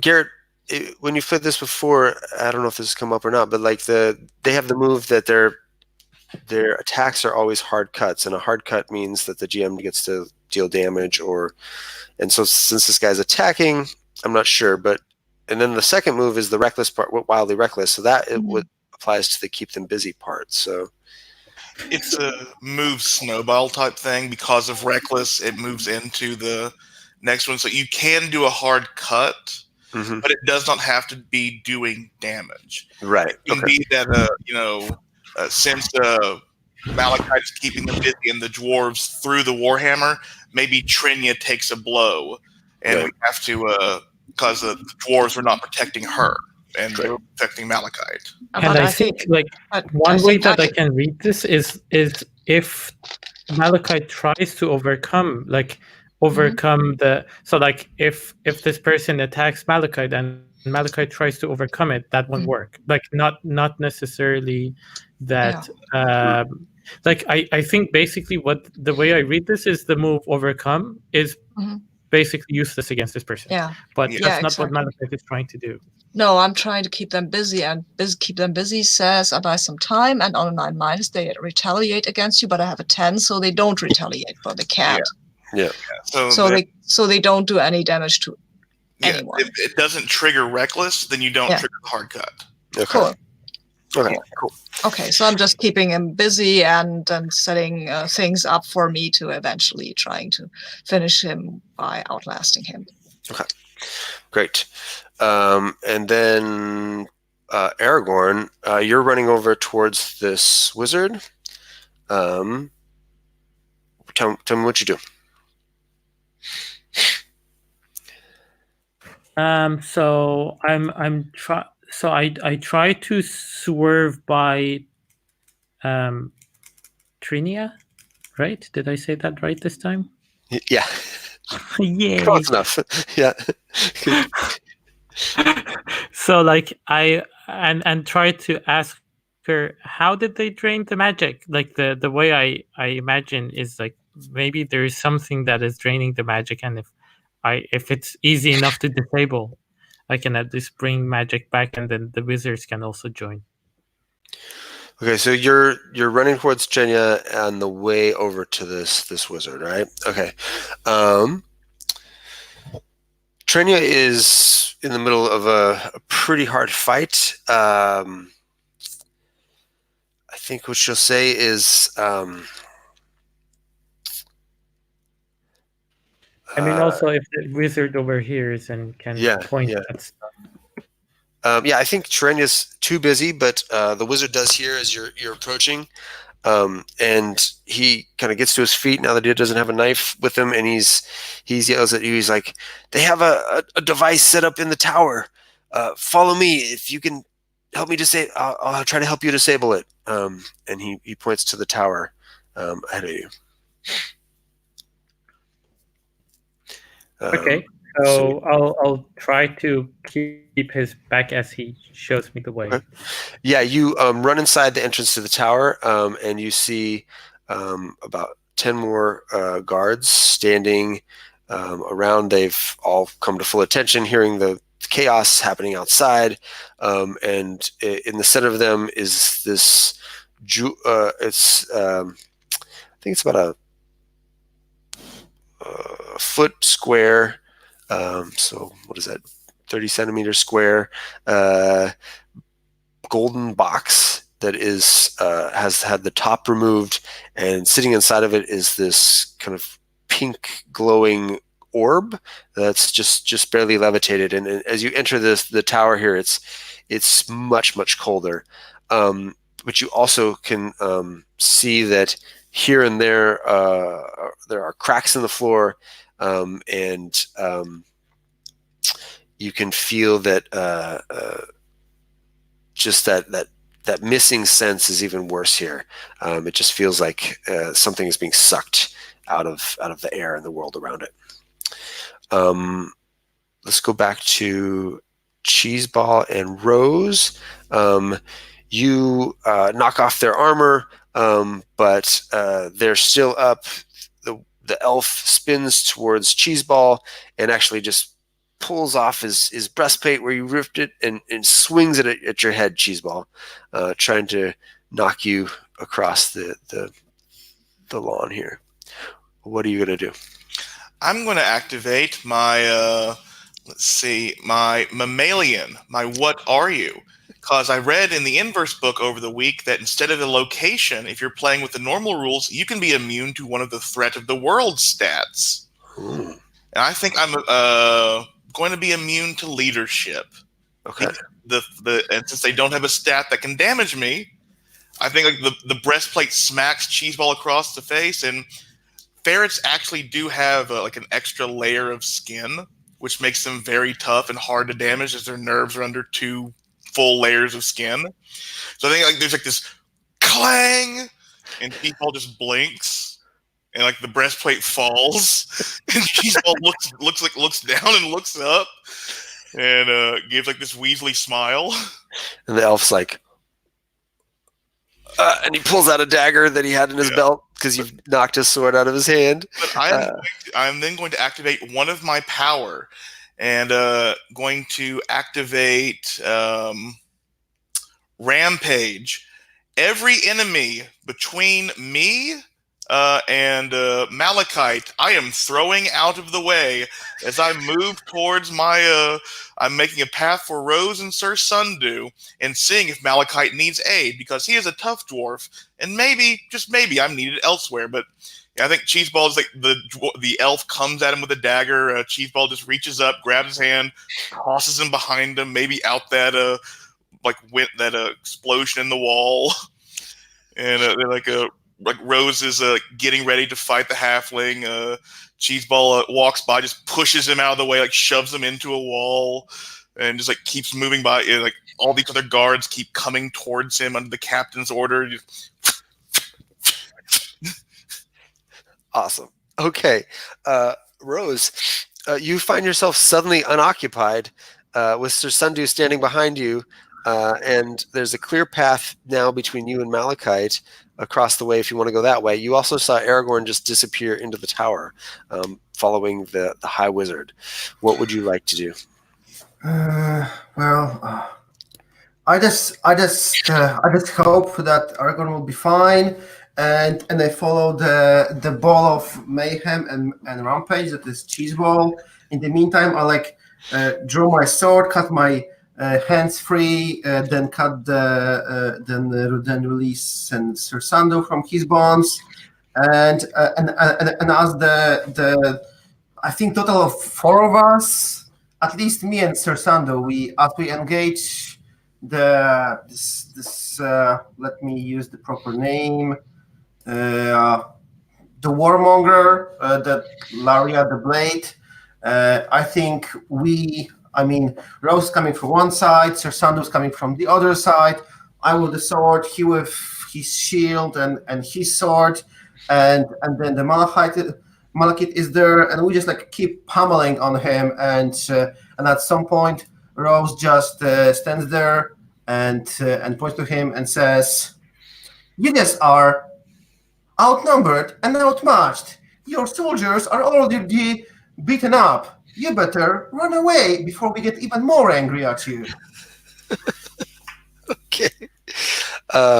So are you gonna? I guess then you're trying to keep. I guess Malachite is already keeping them busy. So this is you're attempting to finish them then. Yes, I was. We can always go with trying to kill them, but I was actually looking at terrifying or overwhelming them, which would be the grace. Okay. Do you find it okay with what I described? Yeah, that's fine. What's an overwhelm? Is that a thing, or where you saying that? Like, is that a thing in the system, or where you saying fictionally overwhelm them? Fictionally. Okay. Like Malachite is already keeping them busy, and then me and Sir Sando approach him from both sides, and we keep slashing and hitting at him. So I think we're kind of like there is 3 of us and 1 of him, because Cheeseball really did a rampage between his troops. So it's extra fictional now positioning for him to just like, oh, my troops are like in this array. Yeah, and I think part of what you're referring to is that in the move finish them, you can roll with grace instead of with blood, and that's to outsmart, terrify, or overwhelm. Yeah, so yeah. Oh, okay. All right, give me a roll. Awesome. It's still only an 8. 8. Okay. So the first time the warmonger would be damaged or destroyed, they erase tough as nails, or they damage that stat. So let me do that real quick.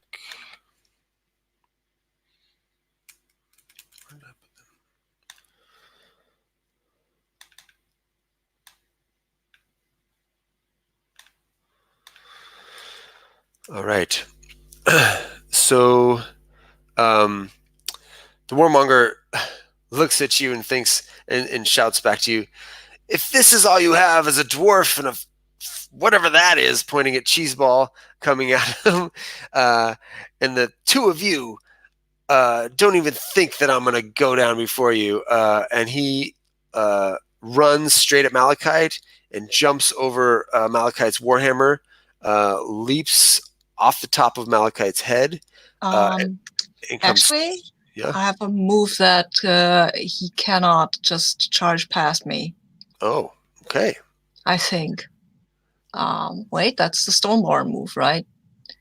When you stand on solid ground, you cannot be knocked off your feet or moved unless you want to be. You can stop anything, try and get past you by keeping them busy with iron. Okay, so, roll. Maybe he tried. That's how he kind of gets hurt, but because he's tough as nails, nothing happens. Yeah, exactly. But I will try to keep him busy and keep him there right now, because this guy, I don't want him to run away and escape. No. Well, he was stay here. He was not running to get away. He was running to jump over you and to attack Rose, who was coming at him on the side. No, he doesn't get to do that. I am part of this earth, and I know where to stand to prevent him to doing that. Do I roll with vigor, though? You mean hope? Yeah.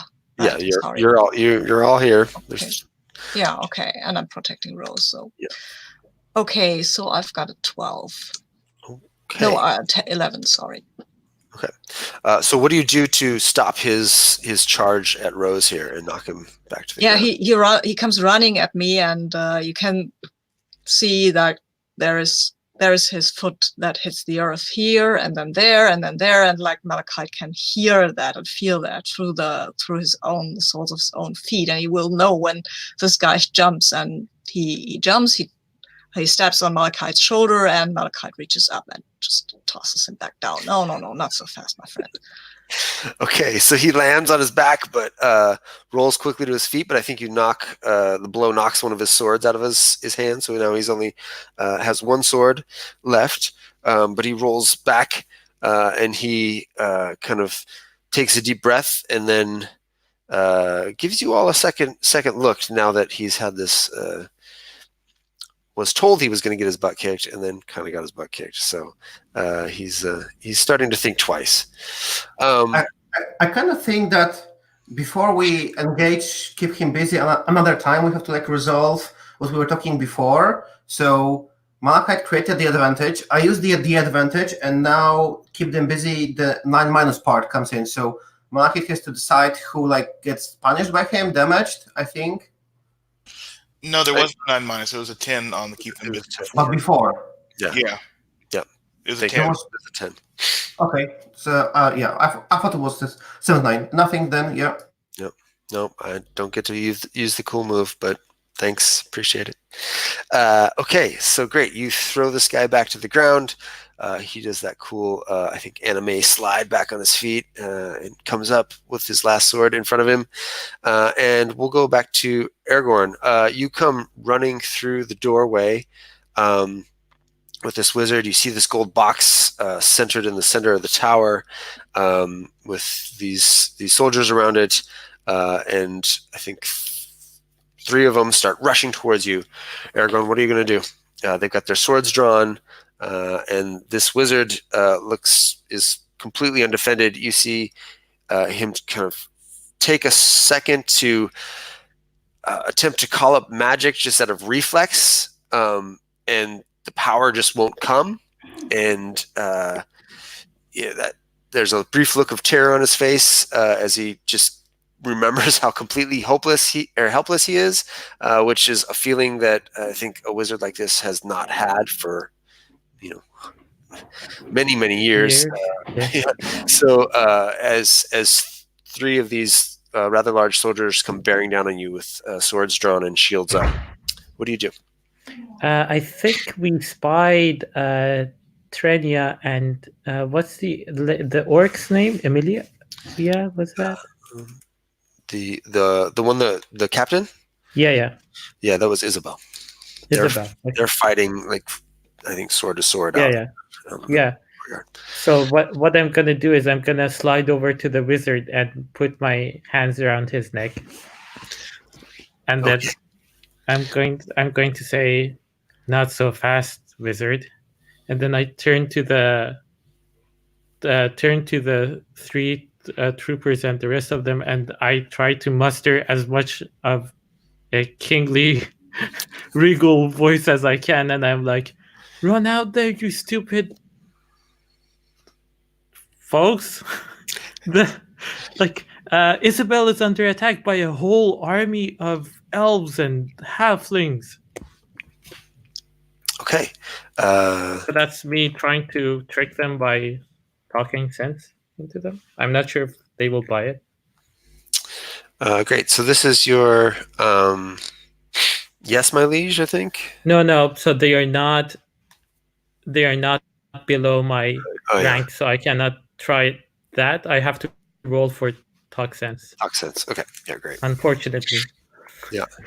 For me, probably fortunately for you, but what's the stat that I'm rolling with for talk? This is a I think this could be either detail. Okay, I got a 10 anyway without the Okay. Okay, so they kind of do a double take as you grab this wizard and hold him up against the wall, and he's just doesn't know what's going on now because he thought you were helping him, and now he's being held up against the wall. And the 3 of them kind of look back at their companions, and then they're like start running out the door. So those 3 will be out the room, but there are still 6 or 7 of them left here around this box. What's your next thought here, or what's your next plan? So I turn to the 7, and I'm like, so have you all? Has anyone found the artifact, or are you going to stand here like lazy asses that you are? All right.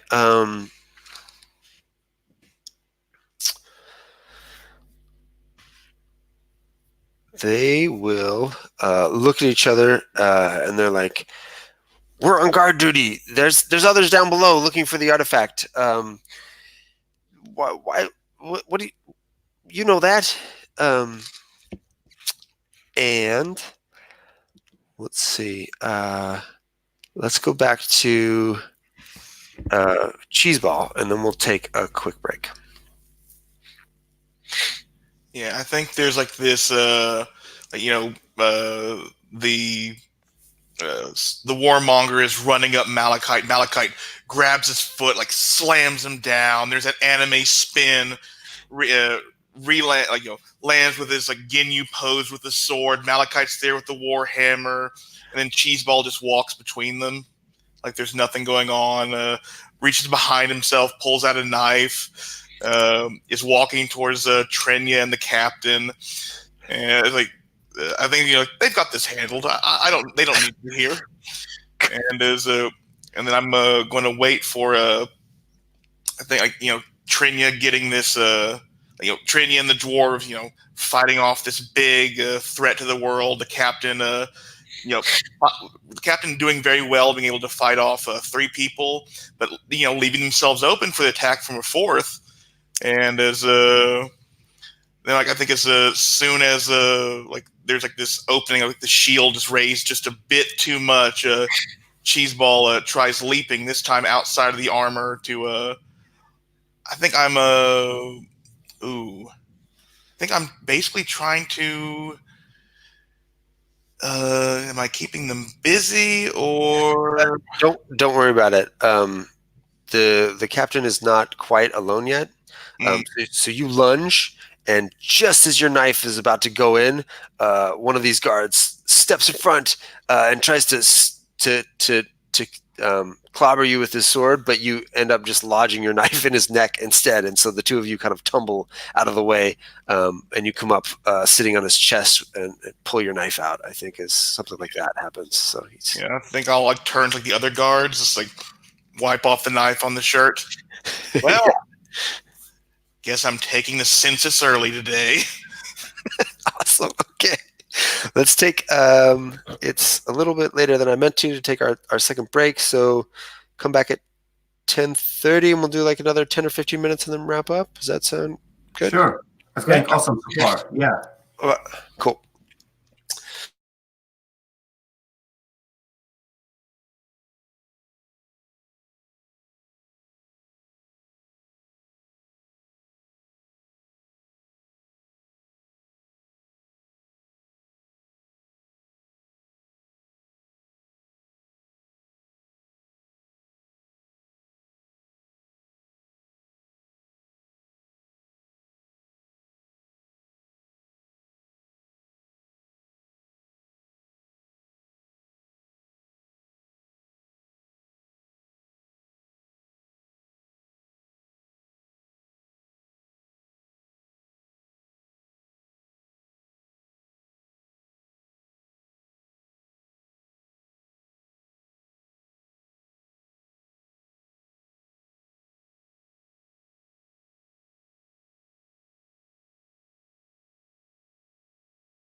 I'm here, by the way, since you don't see my video. Great. Thanks, Bob. Just...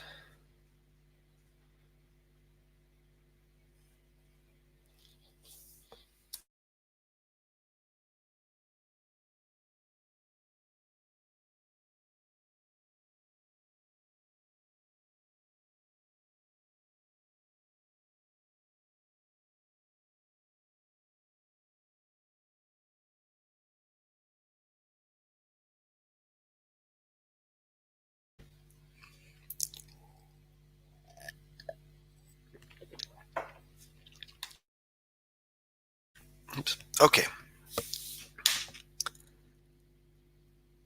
Let's see. Malachite, you are facing off with Rose and Sir Sundu at your back with the warmonger here. What is your... just tell me what your plan is, and then I'll make the move here. So. Okay, my plan here is to just outlast this guy. I mean, we've been fighting for a bit now, and I think he might get tired, especially with the whole jumping around and stuff.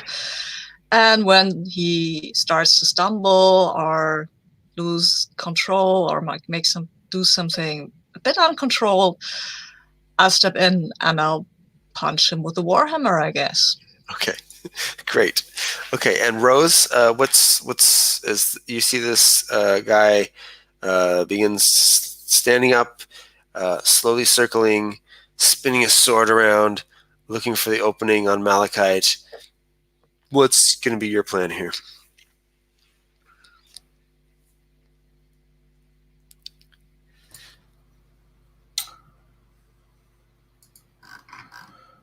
I don't know. So, Cheeseball is there. Aragorn is gone. Yeah, I suppose. I send off. I say I put a hand on Sir Sandur's shoulder and I say, "Go through the legs. We might need him to deal with the troopers that are slowly gathering, and we will handle this. I say very loudly, and we get like a cool like bro fighting. Me and Malachite, both of us. Like I'm slightly like shorter than Malachite, but now the two of us are circling him, and we will jump him like simultaneously to show him who is the boss. And I say, we give you a chance to back off, and you didn't. So now we'll finish you off properly. Excellent. Okay.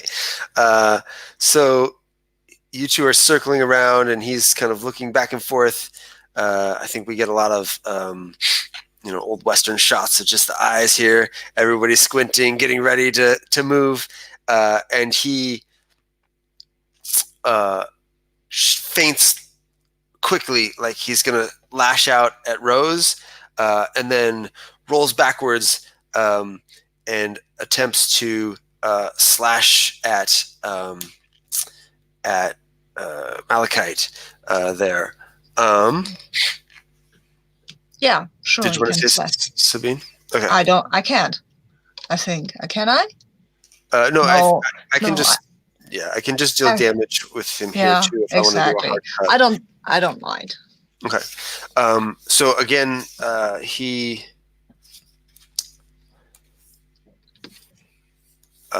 slashes into you and past your warhammer quickly, and bounces back, and I think it lands back in the middle here. But you both get a chance to do something here if you'd like. Yeah. So I get a damage, right? Yeah. I think I damaged my grace. I don't need it anyway. Well, I think. Yeah. Go ahead.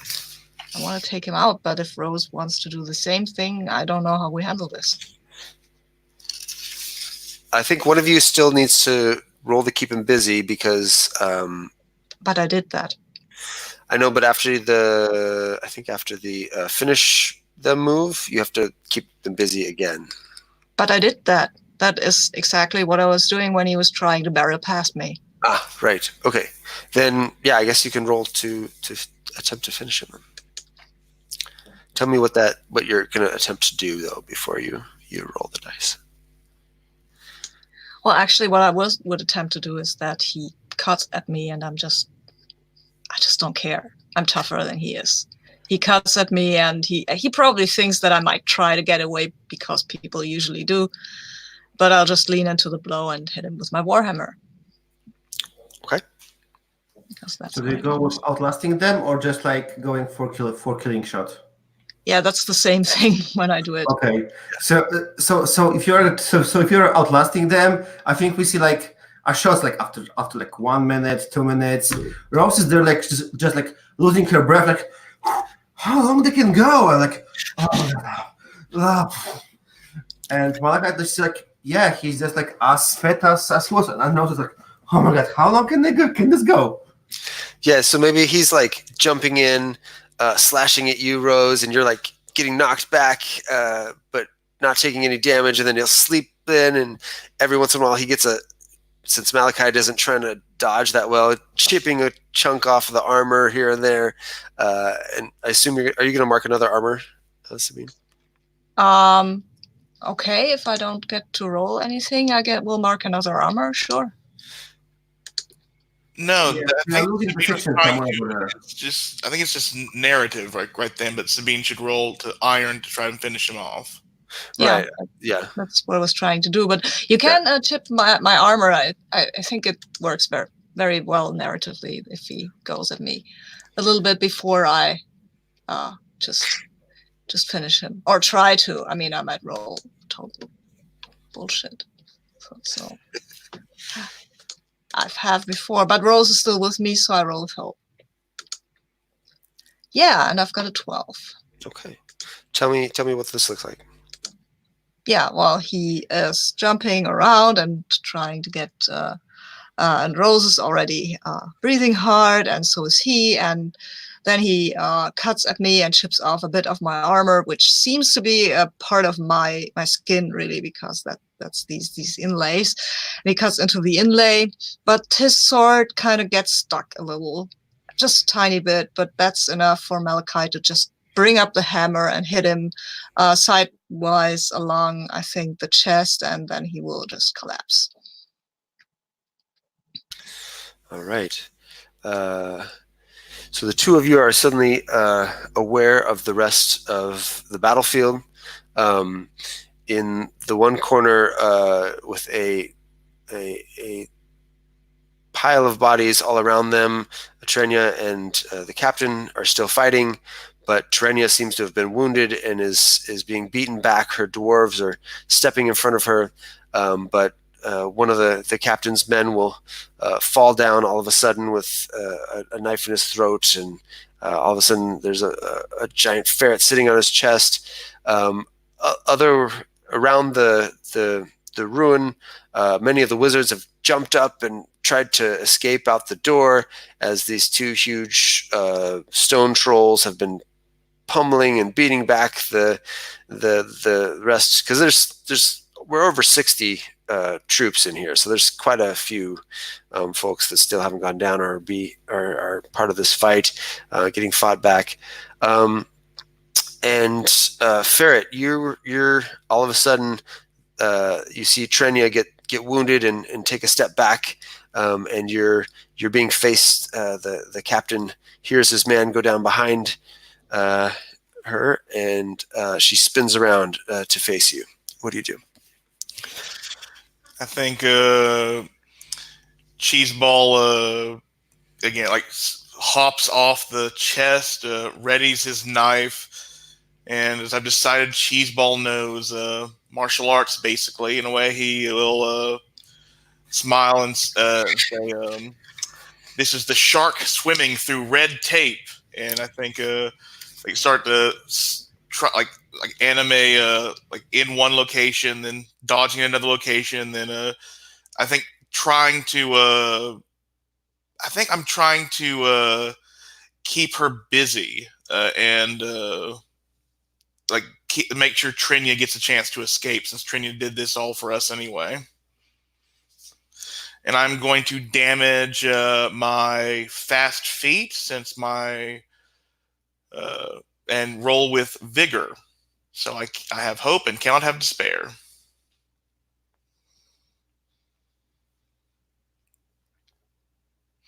Ooh, that is a 12. So even if that is my -1 stat, that'll be good.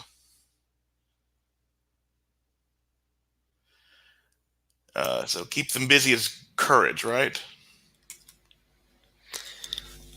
Keep them busy is Yes. courage. Yes. Yes. So I got a 11. Okay. So you are keeping Isabel. Isabel busy, and I think by walking. Or tell me exactly what you were doing again. Sorry. Basically, he's moving really quickly, like a skilled bureaucrat through red tape. Right. The fish through the red fish through. Okay. The captain is kind of dodging aside, I think, from a couple of your feints, but kind of backing up. Trenya is close behind, trying to kind of get behind the dwarves so they can get their shields up and take her out of the action. And I'm going to use Heart of Iron and use one of the Overlord's bonds on you here to make you fail that roll.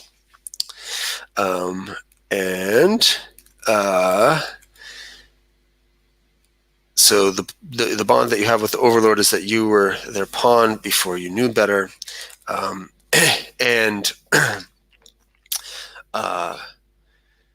just a slight point. yes, I think it's fair choice to use Heart of Iron, because when you would make a move against Overlord, you may automatically fail. I think it's a choice. It's a player's choice, not like forced on a player choice. I like that this game is so complicated that we're all discovering as we go. Yeah, at the same time, I am very willing to fail this roll if it will erase that bond I have with the Overlord. Yeah, I think that's the point of that, if I remember. Yeah, the way it's written to me is that when someone makes a move against you, and this is in the Overlord section, so I think it's being directed to the Overlord. Like, so when someone makes a move against the Overlord. So this also counts, like you're saying that minions, like as in people working for the Overlord, also count as you. Yeah, An Overlord's general and a threat to the world can use the Overlord's basic moves. So they can use the bonds that the Overlord has with each of you. Yeah. So either way, I mean, if this erases that bond, yeah, make me fail. Yeah. So you fail the roll, I steal the spotlight, and then I get to twist the knife against you. Can I say like how I get captured at the very least? Yes, we'll get to that in a second. Okay.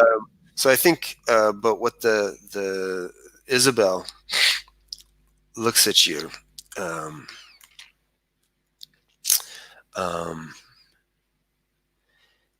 And let me 1 second here. Where did I put that?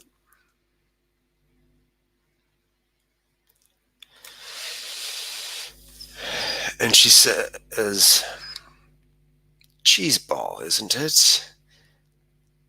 And she dodges to the side as you kind of faint. "Thank you very much for your assistance with the wizards.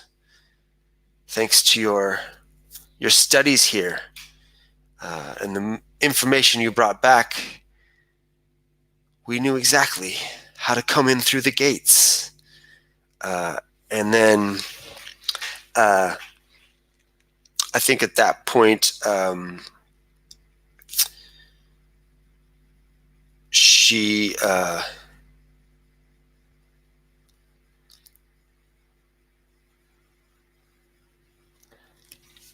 I have an idea if you need it. kind of smiles at you evilly and says, "And I can see what you're doing here," and turns and I think throws a dagger over her shoulder at Trenya. And so I'm going to twist the knife. You have to relieve your pain a little bit here, so that'd be nice. But you can pay a price, stand down and get out of their way, or attack them right now. Your choice. Which one saves Trenya? I think you could pay a price by jumping in front of the dagger. Yeah, I think they did like that. I think that is looking like Cheeseball is going to attack Isabel. So she brings up her shield, and he lands on it, jumps, like streaks in front of the dagger. Squeak! Okay, and you tumble off. So mark a damage or an armor. I'm going to mark my animal trait of tough hide. Okay. All right. Aragorn, we'll move to you inside. There's still 7 guards here. You were busy arguing with them about what their duty was. What are you going to say? You've got this wizard up against the wall. What's your next move here? So I'm going to just fling the wizard to the side and walk up to them and like pull myself up, like to the 7 people, and then say, "Look, there is about an army of 50 people attacking us right now. So if we don't have every single person down there searching, we're going to get overrun pretty quickly. And the reason I'm telling you this is because Isabel sent me here to tell you guys to all go searching, and I'm going to join you too."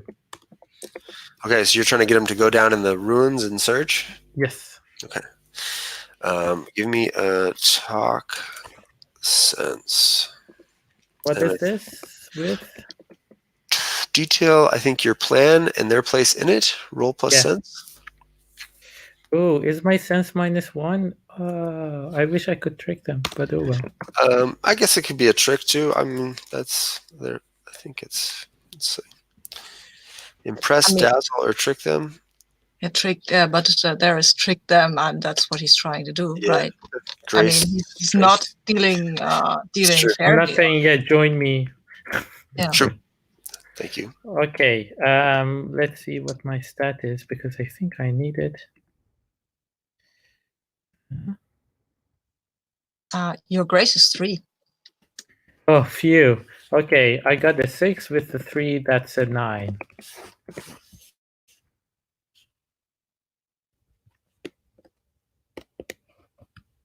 You are muted, Rye. Thank you. So on a 9 minus, you owe them a favor. The more you ask of them, the more they'll ask of you, and they can cash it in at any time.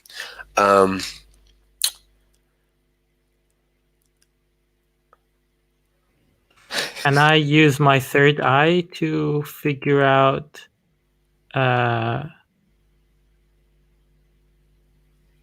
what they know of the person that I look like, so that I can promise them something?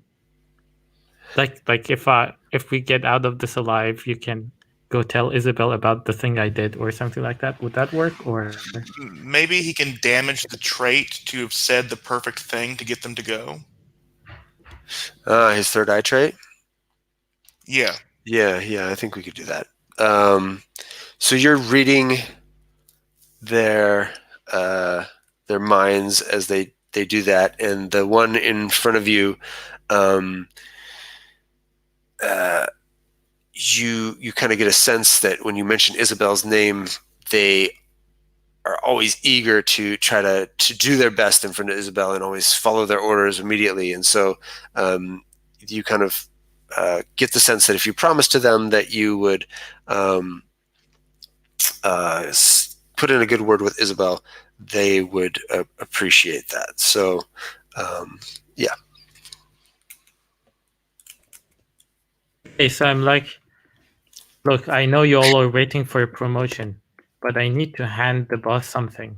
So if you go ahead and do that, I'm going to hang back here, and then when you guys find that thing, I'm going to praise all the glory to you 7. So go ahead, get that artifact, that freaking artifact soon. Okay. They will rush off and head down down the stairs over to the side, and leave you alone with this glowing golden box with this pink orb on top of it. And behind you, laying on the floor where you threw him, is the Archmage there. What do you do? I turn to him and I'm like, okay, how do I disable this thing now? Okay. He will stand up and come over to you and start working you through that process. Rose, Malachite, what is your next steps here? Where do you both want to go? What's there to do for us? Well, there's still a bunch of guards here fighting the trolls, and then there's the captain, which is... And I think 7 more joined. Yeah, and 7 more guards just came. Well, no, they went downstairs to look for the artifact. Oh, sorry, 3 more joined. Yeah, sorry. 3 more joined.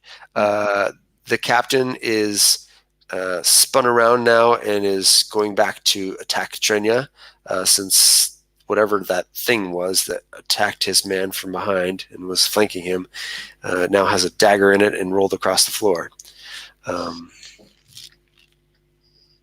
Okay, I guess. Captain it is. Okay. What does that look like? Okay. I mean, I don't think shouting at her will work right now because she's in several duels at one.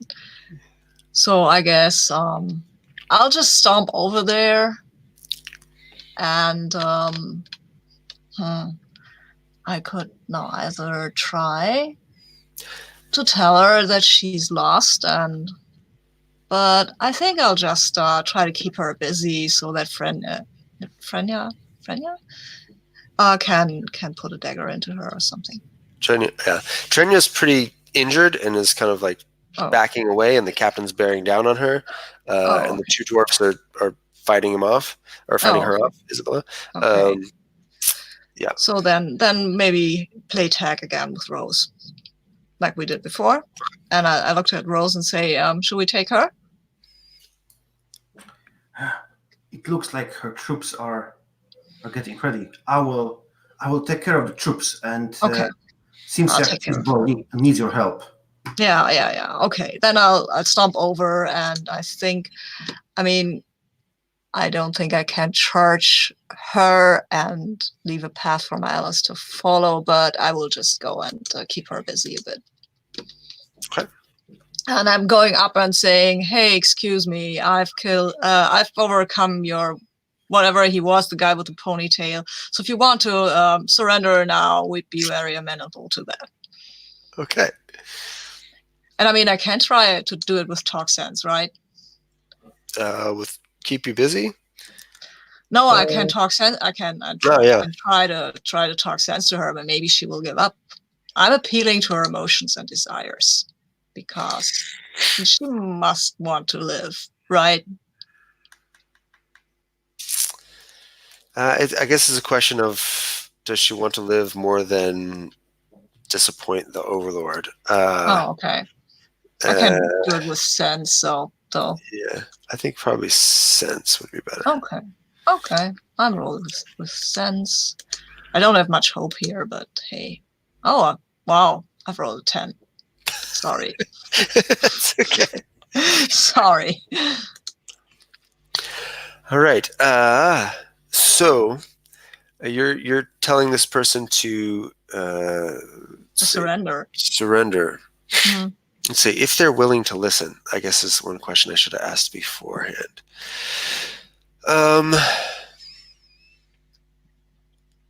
Hey, if they're not willing to listen, then we can maybe count it as keep her busy. Yeah, I think that's probably what we should have done is keep them busy. Yeah. Okay, then that's what I'm doing because at least she's standing there and listening. And then trying to figure out what the new thing here is.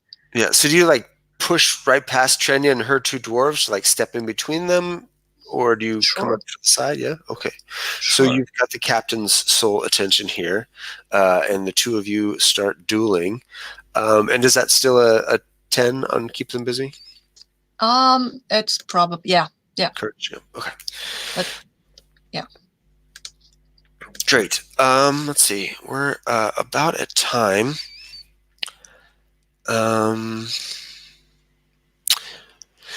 Cheeseball, you see from where you landed with the dagger, you see Malachite step up and engage the captain. What do you want to do? And I think Rose is doing a decent job here. Actually, Rose, do you want to give me a keep them busy to keep the captain's underlings away so that they are technically alone here and can be brought down?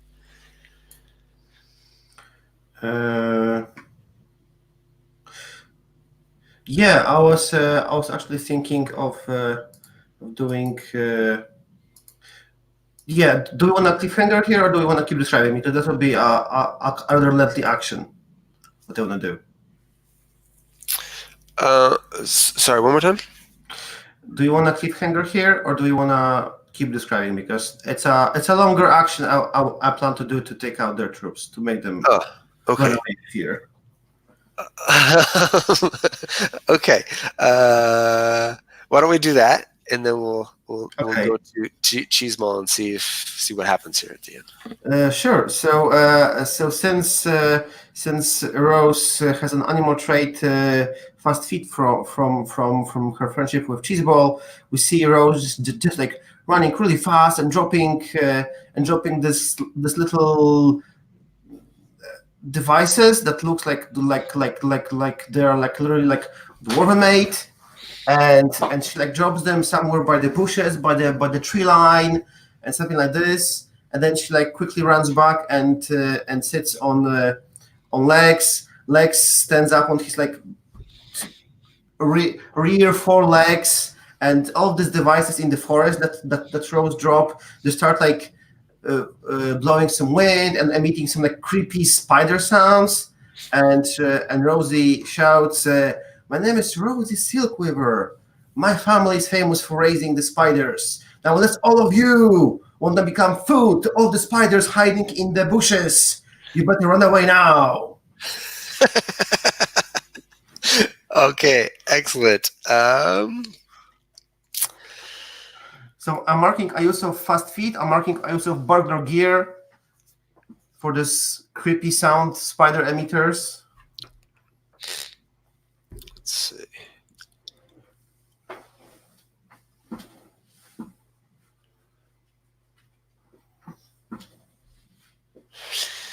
So, anyone trying to harm or distract the cow? Just the captain.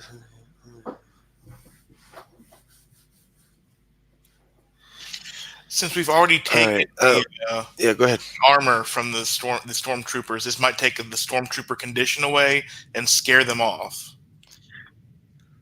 Right. Yeah, because you took that away, right? The leaders. No, let's see. No, the leadership didn't take doesn't the- affect me because of my mammalian, but because I Right. and Rose took out the guards' armor together, this would take out Stormtrooper, which would then mean the guards have no traits and are useless. Right, but I think this, unfortunately, I think this gets canceled out by leadership because his allies can't be distracted, confused, or separated. Yeah, but you did take the Heart of Iron, didn't you? And that means that that means something, that the Overlord can't interfere with our shenanigans. Wasn't there something like that? But they will I not be used my able to bond. react to anything the rest of the Fellowship does while they hurt you. Okay, I guess that. But I'm not right. Yeah. Okay. Anyway, that's just one option, but I think the fiction. We'll just go with the fiction here, and that's fine. Yeah. Why don't you give me a keep them? I think they're probably kept busy since you have advantage with the way the fight's gone and with the stone trolls and whatnot. So why don't you roll to finish them, and forcing them to retreat would be with courage. Awesome. But I think not really with hope, since both Cheeseball and Malachite are engaged with they marked fast feet, so they have vigor technically, which gives them. Oh, right. Okay. So. Awesome. Yeah, because I was planting the devices. So it means it's on 11. Okay. So I think there's a general clamor of fear among the troops. Some of them start trying to run for the walls. Some of them run back into the fortress. because they think the spiders are out there, but they're all occupied at the moment. Cheeseball, you see the captain squaring off alone finally with Malachite, trading blow for blow in front of you. What do you do from where you landed on the ground?